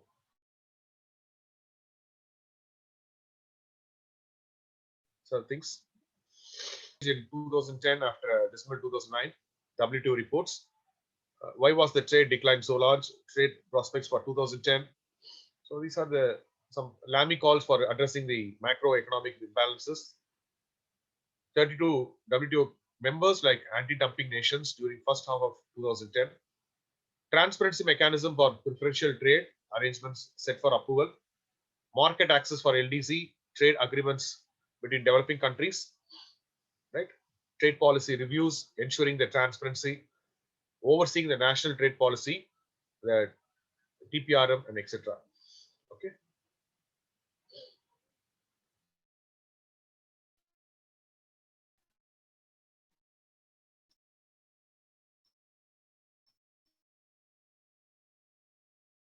As the various councils and committees whose membership consists of all WTO members. The system helps promote peace by handling dispute of member countries. It provides free trade, which cuts the cost of living and provides more choice of products and qualities and stimulates economic growth. The WTO agreement covers goods, services, and intellectual property. They spell out the principles of liberalization and the permitted exceptions. They include individual countries' commitments to lower custom tariffs and other trade barriers and open and keep open service markets. They set procedures for settling disputes. They prescribe special treatment for developing countries. They require governments to make their trade policies transparent. Okay.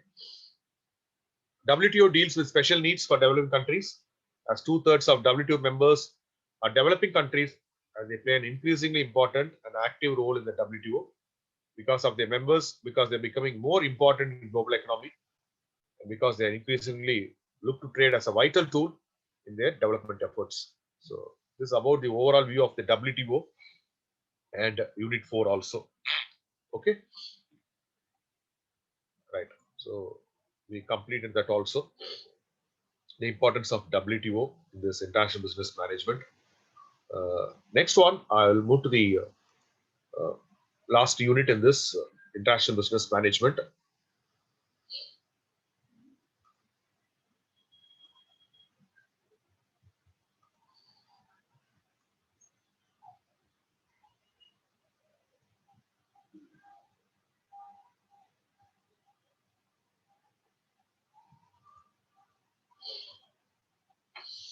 Unit 5, settlement of international disputes.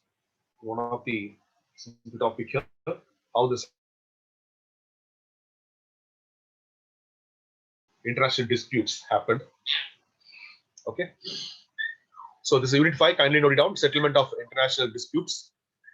Dispute, disagreement on a point of law fact, a conflict of legal views or interest between the parties. This is called as a dispute. A disagreement, conflict, okay, between the parties. International dispute, what do you mean by international dispute? A disagreement that arises between states concerning the relations with one another and with other states. Business disputes are increasingly becoming multi-jurisdictional and multi-party in nature. For overseas disputes, you need an international team of lawyers with a wide range of commercial experience, a team that understands of both the domestic and foreign law in depth, and one that can offer you a seamless service and excellent practical advice. That also happens in international disputes between the domestic country and the resident and the non-resident, domestic and the abroad, with the help of the lawyers. So the lawyer should have both knowledge in domestic and international. Kinds of disputes: political disputes, legal disputes, political, non-justiciable, political or non-legal issues. Legal disputes involves not only questions of law, but also the law itself. Pacific State Settlement of Disputes. Article 33 of the UN Charter provides for the means of settling disputes: negotiation, enquiry, mediation, conciliation, arbitration, judicial settlement, resort to regional regencies or arrangements, other peaceful means of their own choice. It's called as a peaceful settlement also, right? So one by one we see this. Negotiation, settlement of disputes by direct discussions or exchange of views through diplomatic representatives.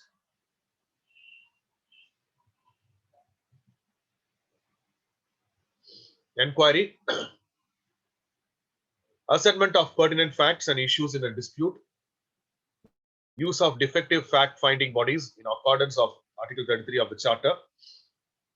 So first one is negotiation, inquiry, mediation, settlement of disputes undertaken by a third state, group of state, an individual, an agency or international organization.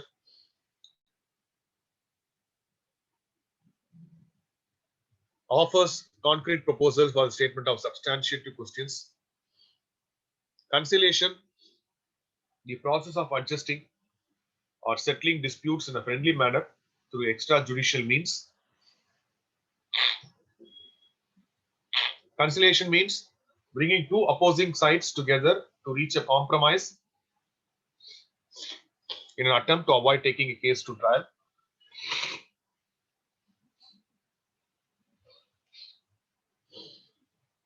Arbitration, resolution of differences between states through a legal decisions of one or more umpires or of a tribunal chosen by a parties.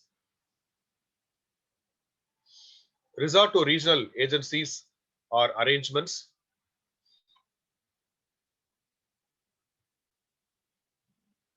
Regional arrangements, regional agencies.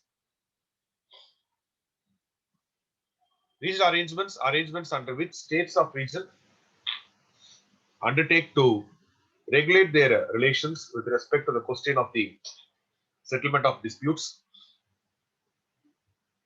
Regional agencies, regional international organizations created by regional multilateral treaties under a permanent institution with international legal personality to perform broader function in the field of the maintenance of peace and security and including the settlement of disputes. Judicial settlement, submitting a dispute to pre-constituted international court or tribunal composed of independent judges whose task are settle claims on the basis of international law and render decisions which are binding upon the parties. Say, right? This is about the settlements of international disputes. And here in this unit 5, arbitration is there. See this arbitration.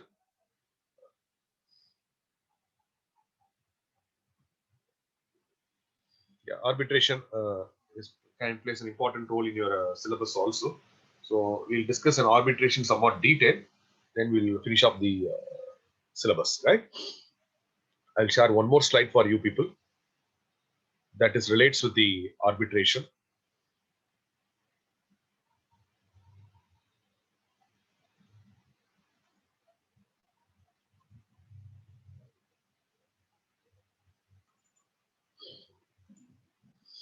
Yeah. So settlement of international disputes in the unit 5 and various things we discussed in this uh, syllabus. Arbitration plays a role, so we'll discuss arbitration somewhat detailed here. Yeah, arbitration, what do you mean by arbitration? uh, Arbitration, some other term similar to conciliation, right? In this method of dispute resolution also, the unresolved dispute is referred by the parties to a dispute to a third party who stands to be neutral and commonly known as the arbiter. See that? Who is the arbiter? This method is different from the conciliation because the judgment is given by the third party in the former, whereas parties themselves come to an agreement in the later category. Unlike judges, the arbiters do not enjoy judicial powers. The function of an arbiter is to listen to viewpoints of both the parties and then deliver his judgment. Right? The decision is sent to the government who publishes it. The judgment becomes enforceable and binding on both the parties. Yeah. So arbiter, the role of arbiter is also there. Arbitration is of two kinds.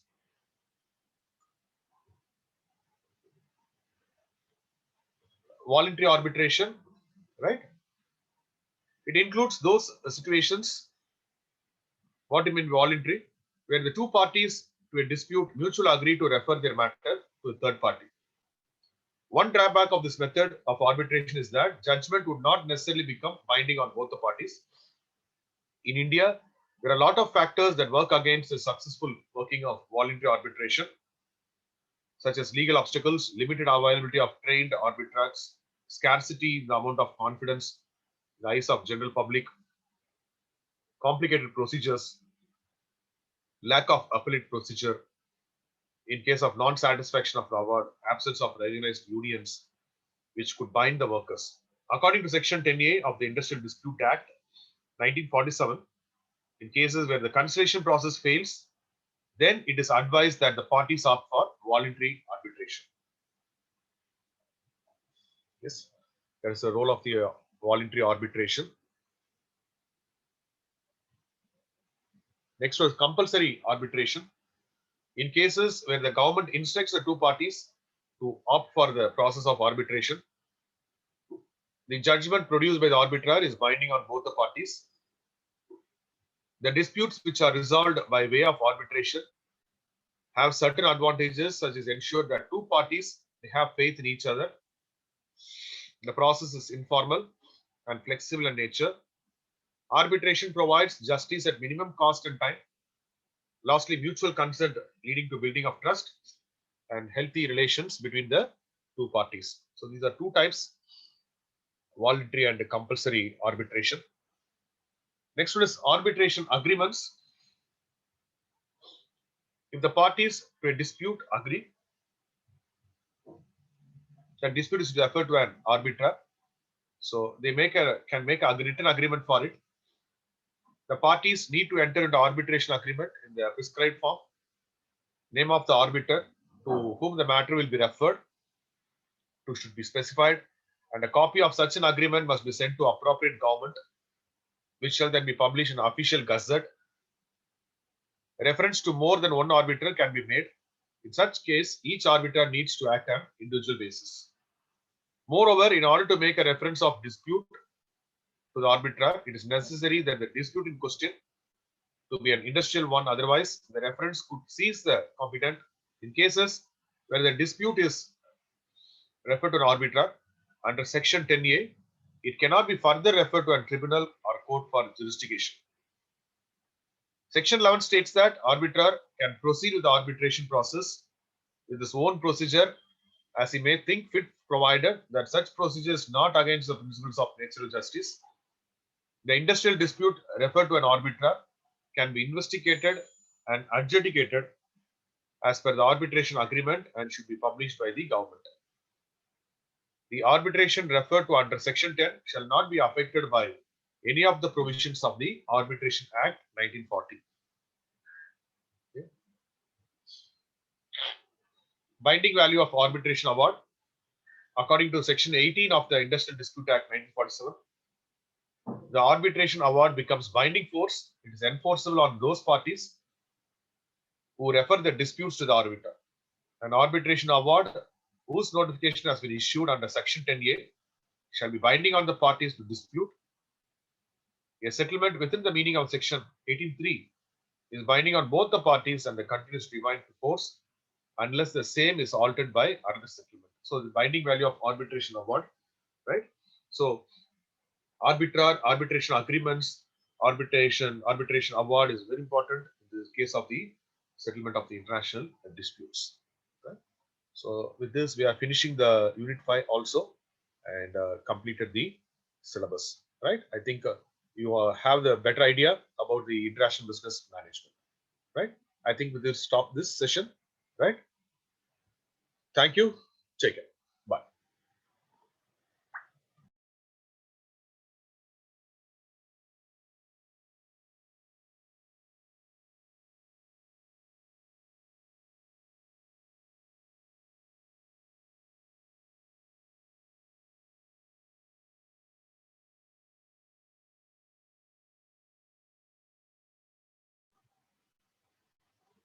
So I'll stop here.